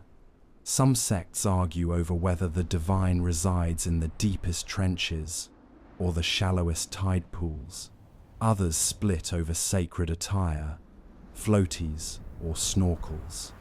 Entire schisms erupt over whether crabs are blessed or cursed, given their sideways walk. You watch these debates unfold politely, aware that in the end, everyone still says the same benediction: stay buoyant. Children fidget during services, blowing accidental bubbles that make adults chuckle. Teens sneak glances at shell phones, pretending to follow liturgy apps. Elders reminisce about dry pews and hymnals that didn't dissolve on contact. But even here, among coral pews and barnacle-covered lecterns, the rhythm of faith persists. You realize that religion doesn't need land, it needs longing. Funerals, too, have shifted. Instead of burial, mourners release loved ones into the currents, trusting the ocean to carry them toward eternal reefs. Some float lanternfish in remembrance, their glow trailing into the dark like prayers made visible. It's tender, absurd, and strangely comforting. And weddings? Magnificent. Vows exchanged while drifting in tandem. Rings carved from shells. The first kiss obscured by a cloud of celebratory bubbles. Guests cheer and release shoals of tiny minnows as confetti. The reception always ends with a soggy cake, but joy is joy, no matter how waterlogged. By the end of service, the leader raises their kelp staff high. Stay buoyant, they repeat, as if those two words carry the entire universe. The congregation disperses, untying their anchors, drifting outward into daily life. Some head to soup bars, others to shrimpy lunch shifts, a few back to karaoke at the neon reefs. But all carry with them the strange serenity that comes from shared absurdity. You drift home slowly, humming a bubble hymn, thinking about the comfort of ritual. Even underwater, Humans can't stop building meaning from currents and corals. Maybe the divine is nothing more than survival dressed up in metaphor. Or maybe it's exactly what the angelfish said, a reminder that hope floats, even when everything else sinks. You smile, exhale a bubble, and let it rise. Holy enough. Governments hold meetings inside whale stomachs for security. Policy debates mostly center around who controls the good kelp beds. Religion may keep people buoyant, but politics makes them sink faster than a lead anchor. Yet even in the deep blue, governance persists. Governments now hold meetings inside whale stomachs for security. Policy debates mostly center around who controls the good kelp beds. You imagine the first politician who suggested meeting in a whale's stomach. Perhaps they said, "It's safe, no one will overhear us here." Perhaps they forgot that whale digestion is ongoing. Regardless, the idea stuck. Now, the sight of bureaucrats shuffling past baleen teeth is common, each one clutching waterproof briefcases as they enter what's diplomatically called the secure chamber. Inside, the walls pulse gently. Conversations echo strangely, and the faint smell of krill lingers in every sentence. Someone always makes a joke about cutting through the blubber, and everyone pretends to laugh. Seating is complicated. Committees hover in orderly rings, chairs being impractical in a constantly shifting stomach. Moderators float at the center, banging conch shells to call for order. Whale contractions occasionally interrupt with deep, guttural rumbles that sound suspiciously like dissent.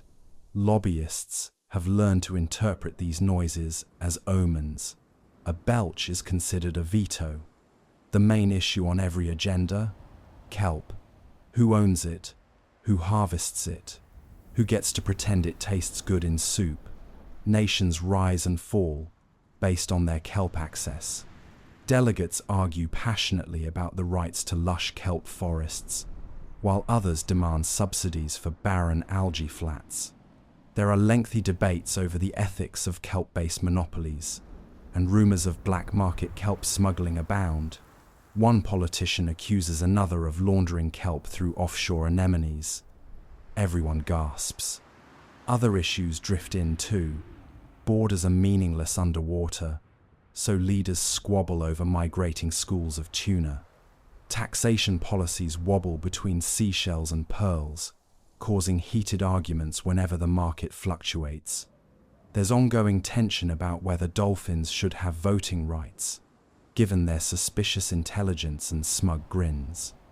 Someone proposes lowering taxes on bioluminescent lanternfish to encourage green energy. Someone else insists on banning pufferfish because of inflated rhetoric. Public opinion doesn't help. Citizens attend rallies where slogans bubble up and pop before anyone can read them. Campaign posters dissolve into algae within hours. Politicians kiss babies, but babies float away mid-photo op. Voting booths are set up in giant clams, which slam shut dramatically whenever polls close. Ballots drift into boxes made of driftwood, though counting them often takes years, as jellyfish volunteers are notoriously slow. Scandals, of course, are plentiful. One minister was caught accepting bribes in the form of premium oyster pearls. Another was exposed for secretly owning a private trench, complete with luxury seahorses. The media, operated largely by gossiping parrotfish, feasts on every detail. Satirical eels release comedy sketches mocking leaders' hairstyles, especially the ones who insist on wearing wigs made of seaweed. International relations remain fraught. Treaties are signed in squid ink, which immediately smudges. Diplomats struggle to shake hands underwater, so agreements are sealed with awkward fin bumps. Trade wars erupt over who supplies the best coral scaffolding. Sanctions usually involve blocking access to popular reefs, which feels devastating until the fish simply swim around the blockade. And yet, for all the chaos, politics carries on. Even as whales shift uncomfortably with each parliamentary session, decisions are made slow, clumsy, but decisions nonetheless. The kelp gets divided, the tuna migrations get taxed, policies wobble like jellyfish, but eventually drift into place, because governance, like buoyancy, always finds a way. You watch from a distance, shaking your head. Part of you is amazed that humans still argue about ownership in a world that's mostly water. Another part of you isn't surprised at all. After all, if there's one universal truth, it's that no matter the setting, land, sea, or whale gut, politicians will find something soggy to fight about. The whale groans. The session adjourns. Outside, the world carries on. Inside, the debate continues in murmurs, bouncing off stomach walls, muffled but endless. You drift away, wondering if kelp soup will taste any different once it's legislated. Probably not. Wi-Fi doesn't travel well underwater, so messages are now delivered via trained squids. Expect a delay if your squid gets distracted by plankton. Politics may decide who gets the kelp, but technology decides how fast you learn the bad news.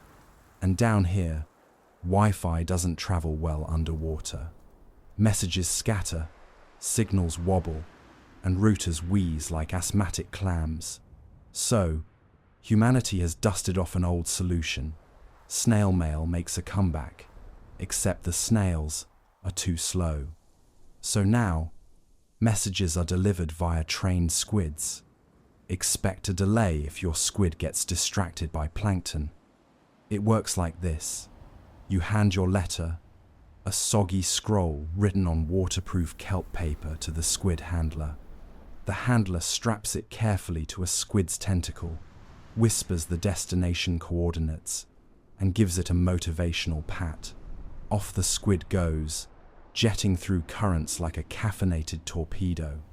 You stand there with your receipt, a damp seashell, and trust the system, which is to say, you pray the squid doesn't stop halfway for snacks. Delivery times vary wildly. Sometimes your message arrives in minutes, sometimes weeks, sometimes never, especially if your squid drifts into a kelp rave and forgets why it left home. Lost mail is chalked up to currents beyond our control. Officially, no one complains. Unofficially, everyone complains. The postal squids wear little uniforms, tiny mailbags strapped across their mantles. It's adorable until one inks itself out of stress, turning your invoice into abstract art. Sorry, the handler says, shrugging. Squids are sensitive. Complaints about the system get answered, ironically, by squid mail. Which means, by the time you receive a reply, you've either calmed down or forgotten why you were angry. Packages pose special challenges. Imagine tying a box of soup ladles to a squid. The box tilts, leaks, and inevitably attracts curious sharks. Insurance is available but expensive. Delivery estimates say things like between 3 days and 3 months. The tracking system is just a vague map with labels like somewhere in the Gulf Stream or stuck in coral traffic. Business runs on this, somehow. Contracts are signed, invoices drift back and forth, promotions are announced all by squid. Lawyers insist every squid must be sworn in as an official courier, though squids are notoriously bad at taking oaths. Courts have already seen cases of squid perjury. No one knows how to punish them. You can't revoke ink privileges.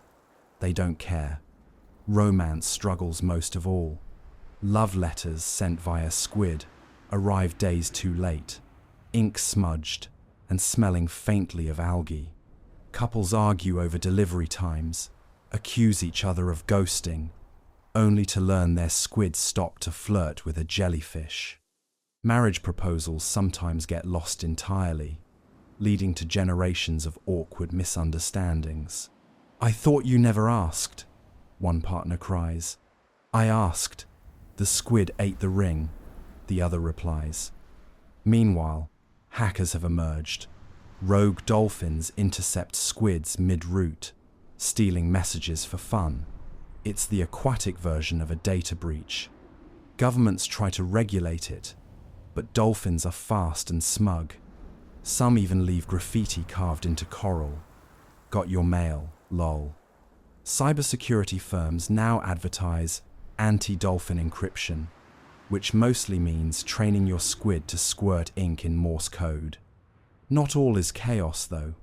The sight of a male squid swimming by has become comforting. Children wave. Adults nod respectfully.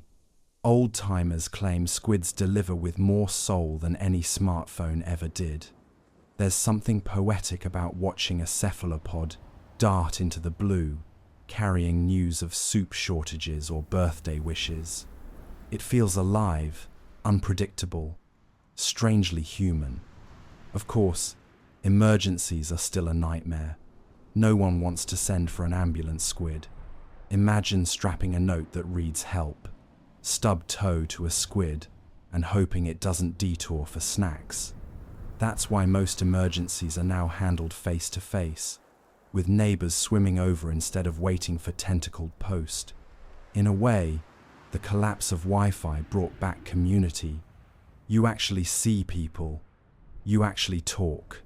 Granted, half the time it's to complain about squids, but still, at night, you sit by your reef and watch for glowing squid couriers darting across the horizon.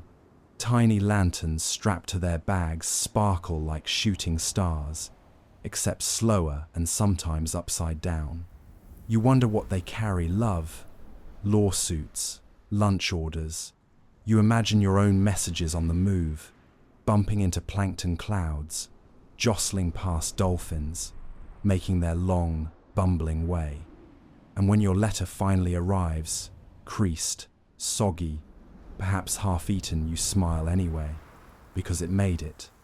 Against all odds, through all currents, despite all distractions, a squid brought your words to another human being. Wi-Fi could never give you that kind of suspense. Money has devolved into shells, pearls, and occasionally very shiny rocks. Banks are just stingy clams. Technology may have handed society back to the squids, but economics? That belongs to the seashells. Money has devolved into shells, pearls, and occasionally very shiny rocks. Banks are just stingy clams. You never thought you'd live in a world where payday jingled instead of pinged. But now, every salary comes in the form of carefully counted seashells. Spiral ones for small change, scallops for medium denominations, and pearls for anything big. Pearls are highly prized, though no one can agree on their exact value. Some say they're worth 10 shells, others say 50. One economist insists their value is whatever looks prettiest in sunlight. This passes as fiscal policy. Banks, if you can call them that, are enormous clams chained politely to coral pillars. You slide your shells into their mouths and wait for the deposit burp. Withdrawals are trickier. The clam resists prying open, especially if it thinks you've been overspending. Customers line up with crowbars, muttering prayers for cooperation. Some switch banks entirely, preferring a grouchy oyster that at least spits change reliably. Inflation is strange here. When storms scatter shells across new sandbanks, the market crashes. When pearl divers strike it rich, suddenly everyone's rich too, which means no one is. Economists float around with chalkboards, trying to invent terms like algal GDP and krill-backed securities, but their notes dissolve before they can finish. Still, they argue with passion. "The clam standard must be protected," one cries. We need to move to shiny rock futures, another insists. The rest nod gravely, then tip the waiter with an old snail shell. Bartering remains common. A haircut costs 3 shells and half a kelp leaf. A ride on a seahorse taxi? 2 pearls, unless the driver likes your singing voice. Entire black markets thrive around rare sand dollars, their embossed patterns seen as lucky. A single, flawless sand dollar can buy you a house, or at least a leaky coral hut. Currency, you realize, has become more about superstition than math. Paychecks create their own comedy. Your employer hands you a net full of shells, which clatter loudly against your hip as you drift home. By the time you arrive, you've lost at least 3 to curious crabs. Rent day is worse.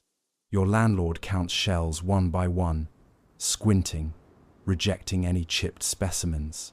We only accept premium scallops here, they sniff, tossing the broken ones back at you. You sigh, adding them to the growing pile of worthless shells cluttering your floor. Of course, there are scammers, painted rocks passed off as pearls, shells glued together to look fancier. One ambitious con artist even tried introducing plastic bottle caps as future currency. It worked for a week, until someone noticed they floated away during transactions. Trust becomes everything, which is ironic, because no one trusts anyone. Meanwhile, central banks issue official currency by coaxing clams into coughing up rare shells. Entire policies revolve around feeding clams, diets of mineral-rich plankton to encourage pearl production. Sometimes it works. Sometimes the clams simply sulk, tanking the economy out of spite. Politicians hold emergency summits in whale stomachs, again to discuss clam stimulus packages. The clams remain unimpressed. Credit exists, barely. Merchants extend shell tabs, letting you borrow against future dives. But defaulting means public humiliation. You're forced to wear a seaweed sash that reads, "Shellus." Debt collectors are usually lobsters with bad tempers, clacking their claws menacingly as they repossess your driftwood furniture. Bankruptcy law amounts to give everything back and apologize to the clam. Despite the chaos, commerce thrives. Markets bustle with traders yelling prices in bubbles. Shiny rocks glitter under algae lamps. Pearl auctions attract crowds who gasp dramatically at each new reveal. Children play shop with tiny shells, imitating their parents. The system is messy, inconsistent, hilariously inefficient, and yet it works, because everyone agrees to pretend it does. At the end of the day, you empty your pockets. A handful of shells, 1 chipped pearl, and a rock you're not sure is valuable or just damp. You stack them carefully, feeling the odd weight of your labor. There's something grounding about it, literal, physical money, clinking and clattering, impossible to ignore. Digital wealth, once vanished with a power outage. Shells, at least, can be held. And tomorrow, you'll spend them all on soup. Because in this economy, soup is eternal. Police patrols, ride seahorses. Court cases involve interpreting whale songs. The number one crime? Stealing someone's bubble. Economics may wobble on shells and pearls, but justice? Justice still insists on order, even in a world where order drifts like seaweed in the tide. Police patrols now ride seahorses. Court cases involve interpreting whale songs. And the number one crime is stealing someone's bubble. You first notice the law when a patrol drifts past your reef. Officers in algae green uniforms sit astride majestic seahorses, their reins braided from kelp strands. The seahorses snort tiny jets of water, looking both noble and vaguely annoyed. Sirens wail softly, conch shells blown in rising tones, eerie and oddly soothing. You wave politely. One officer tips a coral helm. Respect is important, even when the crime rate involves things like unsanctioned seaweed trimming. The most common theft is bubble theft. Personal bubbles are everything down here. Little spheres of comfort, privacy, sometimes even air. To steal someone's bubble is an act of social sabotage, like snatching a diary and shouting the secrets aloud. Bubble burglars float through neighborhoods with needles fashioned from sea urchin spines, popping pockets of peace. It's scandalous, it's heartbreaking, and it happens all the time. Then there's the case of the missing starfish. Starfish, oddly enough, have become prized pets, decor, even unofficial mascots of good luck. When one disappears, entire communities panic. Who stole my starfish? Wails a neighbor, shaking a soggy wanted poster. Patrols comb the reefs, interviewing octopuses and suspiciously evasive crabs. The media runs endless headlines. Starfish gone, community inked with outrage. Investigations are complicated. Interrogations take place in kelp-wrapped booths, where suspects release nervous bubbles that betray their emotions. Lie detectors are clams. They close tightly if they sense dishonesty, though sometimes they just feel sleepy. Detectives use squid ink to map out timelines, but squids rarely cooperate, spraying doodles instead of charts. Evidence is slippery in every sense of the word. And yet, trials proceed. Courtrooms resemble amphitheaters carved into coral. Judges perch solemnly on barnacle-covered thrones, robes stitched from manta ray wings. When the case is particularly important, the jury calls upon a wail. The wail sings, deep and resonant, and clerks scramble to interpret the vibrations into legal precedent. Goo, hums the wail. The transcript reads, defendant is guilty of being a goofball. Appeals are common. Punishments are creative. Bubble thieves are sentenced to community service, inflating bubbles for strangers until their cheeks ache. Starfish thieves must perform public apologies by polishing the shells of every hermit crab in the district. Repeat offenders are sent to the dreaded sponge cells, where sponges absorb your complaints before you can finish them. Rehabilitation, technically, but mostly just annoying. White-collar crime exists too. Pearl laundering rings operate in secret caves, scrubbing and repainting lesser pearls to look pristine. Fraudulent, shiny rock markets boom and bust overnight, leaving families penniless with nothing but gravel. One mayor was caught rerouting public kelp funds into a private algae spa. The scandal nearly collapsed the government until everyone remembered no one really liked kelp spas anyway. Despite the absurdity, crime dramas thrive. Soap operas feature glamorous jellyfish detectives. Popular radio programs, broadcast via drumming crabs, dramatize courtroom speeches. Citizens huddle around, captivated by the saga of the missing starfish, whispering theories like bubbles. Was it the jealous neighbor, the seahorse jockey with debts, or the starfish itself, tired of being ornamental, staging its own disappearance? You sit in on one such trial. The defendant, a nervous shrimp, insists the starfish wandered off on its own. The prosecutor waves an incriminating shell fragment.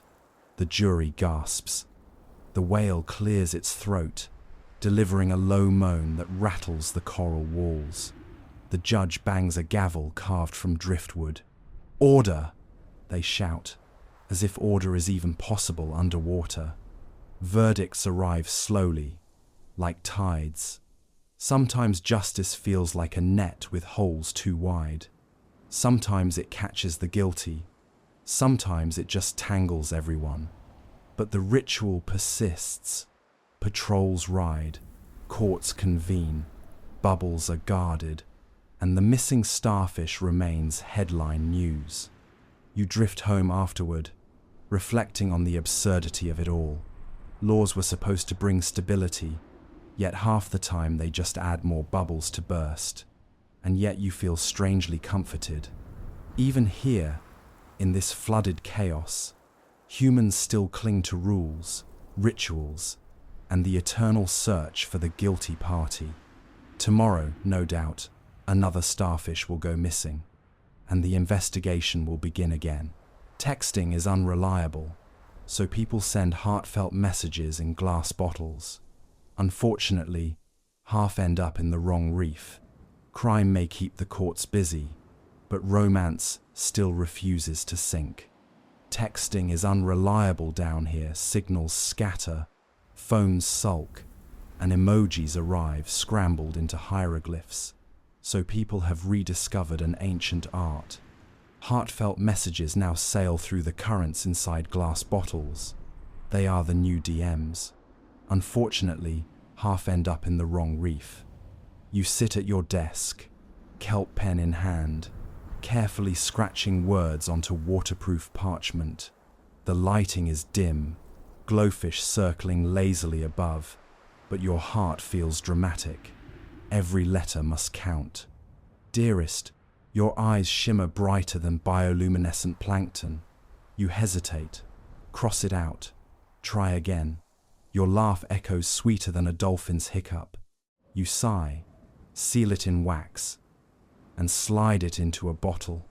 This is the part that feels magical. You let go, and the bottle drifts into the endless blue, a little glass messenger carrying your feelings where Wi-Fi cannot. The trouble begins immediately. Currents are fickle, crabs meddle, and octopuses love shiny objects. Your bottle may reach your beloved in hours, or it may wash up in a stranger's reef 2 towns over. That stranger, naturally, will read it. Privacy doesn't exist here. Entire relationships have collapsed because a bottle went astray. Why were you professing undying love to my cousin? One lover demands. I wasn't, you cry. The tide was unfaithful. Some people hire bottle couriers, professional swimmers who chase bottles through the waves to make sure they arrive. They charge extra for express delivery, but they're only as fast as their fins. Others use decorative bottles with colored glass or embossed seals, hoping their intended recipient can spot them quickly. Still, there's always the risk of interception. Dolphins play pranks by swapping messages between reefs. Once, an entire village received the same love note simultaneously, leading to one very overwhelmed recipient and 100 very jealous neighbors. Despite the chaos, the ritual has its beauty. Lovers collect bottles like seashells, lining their shelves with heartfelt confessions. Some letters arrive battered, half faded, the ink smudged into poetry by salt. Others arrive pristine, like tiny time capsules. Holding one feels electric. You're holding not just words, but distance, chance, and the stubborn persistence of affection. Of course, not all messages are romantic. Bottles carry everything now. Invitations to dinner, resumes for jobs, complaints to landlords. The ocean floor is littered with bureaucratic glass. Yet love letters stand apart. They're the only ones written with flourishes, folded neatly, sealed with fragments of wax or bits of coral. They glow with intention. Some reefs have built entire festivals around bottle exchanges. Lovers gather, tossing messages into the current like shooting stars. Weeks later, bottles return, some to the right hands, others to unexpected ones. It's messy, unpredictable, and occasionally scandalous, but always thrilling. The sea decides. People shrug, as if Neptune himself doubles as a postman. Unwanted bottles create awkwardness. You open one, expecting an invoice, and instead find a stranger pouring their heart out. Your freckles are constellations upon your nose, it reads. You blush. You don't even have freckles. Do you reply? Etiquette says yes, politely, even if only to decline. Ghosting is frowned upon. Bottles are tangible. You can't just leave them unread. They sit on your shelf, staring at you, demanding acknowledgement. There are tragedies too. Some bottles never arrive, trapped in trenches or swallowed by whales. People mourn these lost letters like missing persons. They light lanternfish and set them adrift, hoping the glow will guide their words home. Every so often, a diver stumbles upon a decades-old bottle, its ink faded to whispers, its meaning long forgotten. The finder reads it aloud, and for a moment, the love feels alive again. And yet, you keep writing. Everyone does, because no matter how often bottles drift astray, there's always the chance one will arrive, perfectly delivered to the right hands at the right time. And when it does, nothing compares. A heart skips, a smile spreads, the ocean feels smaller, kinder, more connected. You glance at your shelf. Half your bottles went missing. A few returned unopened, chewed at the edges by curious fish. But one, just one, sits with a reply tucked inside. You open it, breath held. The words are simple, smudged, a little crooked. I got your message. I feel the same. And suddenly, the sea doesn't feel so wide. When the day ends, you curl into your floating seaweed hammock, listening to the soothing hum of distant whales, hoping your blanket doesn't drift away overnight. After love letters drift and court cases rumble, the day still has to end. Even underwater, bedtime calls. When the day ends, you curl into your floating seaweed hammock, listening to the soothing hum of distant whales, hoping your blanket doesn't drift away overnight. Your hammock sways gently with the tide, a cradle woven from soft kelp strands. It creaks when the current changes, and you always wonder if it will unravel completely one night, leaving you tangled like a discarded fishing net. You settle in anyway, adjusting your pillow, a damp sponge that smells faintly of algae. Comfort, you remind yourself, is relative. The soundtrack of sleep is never silent here. Somewhere, shrimp snap their claws like impatient fingers. Schools of fish rush by, their scales shimmering like restless nightlights. And beyond them all, the whales sing deep, rolling notes that feel less like sound and more like vibrations threading through your chest. You tell yourself it's calming. You tell yourself they're not gossiping about you. Blankets are the true bedtime challenge. You own 3, all stitched from seagrass and weighted with pebbles. No matter how carefully you tuck them in, they drift upward as you doze, escaping like rebellious pets. You've tried safety pins, sandbags, even bargaining. Still, by morning, your blankets are gone, off to join some secret blanket society. You find them days later snagged on coral branches, waving like flags of surrender. Neighbors cope differently. One swears by anchor chains draped over their covers, though this leads to bruises. Another insists on sleeping inside a giant clamshell, which offers both privacy and dental risk. Children curl into bubble pods that squeak softly with each exhale. Everyone experiments. No one wins. Dreams themselves feel different underwater. They float. You drift into visions of climbing stairs made of coral, of chasing seahorses that always slip from view, of trying to order soup but receiving sand. Sometimes you wake mid-dream, disoriented, certain you've been speaking in bubbles. Perhaps you have. The dreams cling to you like wet clothes, refusing to dry. Sleep hygiene experts, yes, they exist here, recommend the usual rituals. No glowing jellyfish before bed.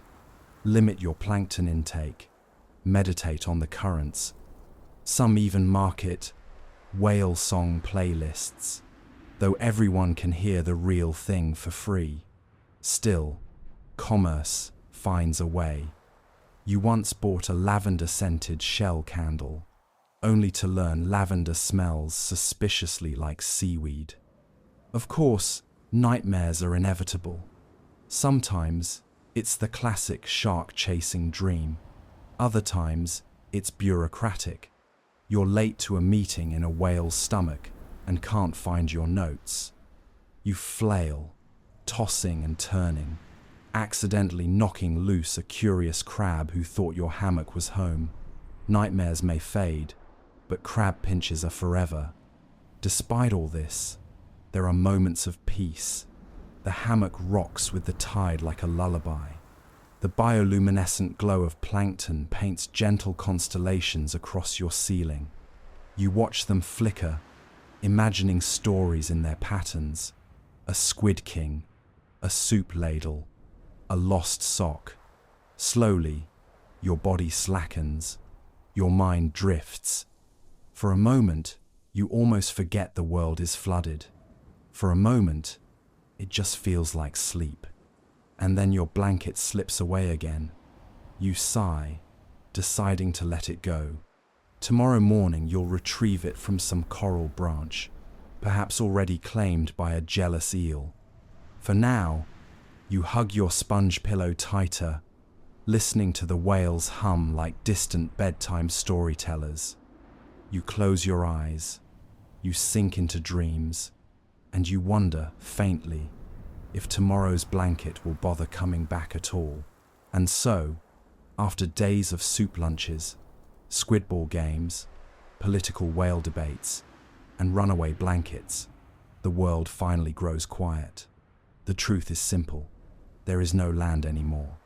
Just one vast connected ocean, a single watery stage where everything love, crime, comedy, and catastrophe unfolds. Tonight, you whisper it softly. Good night, one world ocean. You drift on your hammock, your eyes heavy, watching the endless blue fade into deeper blue.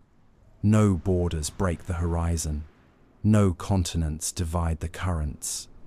It is all one great expanse, stretching farther than thought, wrapping around you like a cool, endless quilt.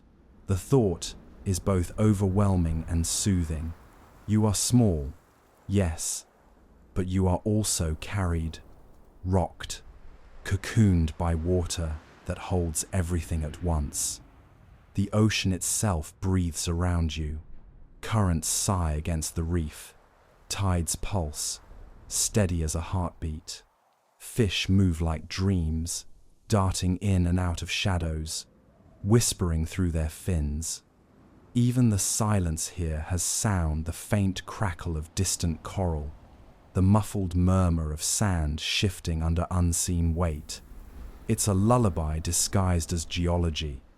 You think of the day that came before, of the grocery store shelves stocked with shellfish, of the neon reefs buzzing with nightlife, of children in schools of fish writing on jellyfish projectors. Absurd, ridiculous, soggy details, all of them, proof that life adapts, reshapes itself, insists on going on. Even when the world has drowned, people still find ways to argue, laugh, fall in love, and complain about their phones. Above you, the whales begin their chorus. Their voices roll like thunder softened into velvet. Each note drifts across the ocean, uniting distant reefs, carrying messages no one fully understands but everyone feels. Their song is the world's goodnight kiss, deep and resonant, an ancient assurance that tomorrow will come, tide or no tide. You curl your toes into the hammock strands, clutching your sponge pillow. Your blanket, naturally, has floated away again, off to join its comrades in the blanket rebellion. You let it go. You've learned by now that some things are not worth chasing. Better to accept the loss, to laugh at it, to let the ocean carry it wherever it wants. Dreams tug at you. They whisper of strange futures, deserts blooming again, continents rising like resurfaced memories, skies redrawn by new winds. They whisper of old worlds too, of dry land and cities paved in stone. Both seem equally improbable from here. You realize, with a sleepy shrug, that it doesn't matter. Whatever comes, the ocean will carry it. Whatever comes, life will float. Around you, neighbors begin to dim their lights. Glowfish lanterns flicker off, leaving only the shimmer of plankton. Seahorses nestle into coral nooks. Crabs pause their endless clattering. Even the sharks slow down, circling lazily as if tamed by the dark. The ocean exhales, and everything within it settles into rest. You breathe with it. In, out, in, out. Each breath a tide of its own, each blink a wave. The world feels vast, yes, but also intimate, like a secret whispered from the deep straight into your ear. And the secret is this: nothing is truly lost. Not the blankets, not the bottles, not even the starfish. All of it remains, drifting, transforming, waiting to be found again in some new shape. You let your eyes close. Sleep takes you slowly, like a gentle undertow, pulling you farther and farther into its depths. The last thing you feel is the sway of your hammock. The last thing you hear is the hum of whales, steady and low. The last thing you think is a simple phrase, soft as a bubble rising. Good night, one world ocean.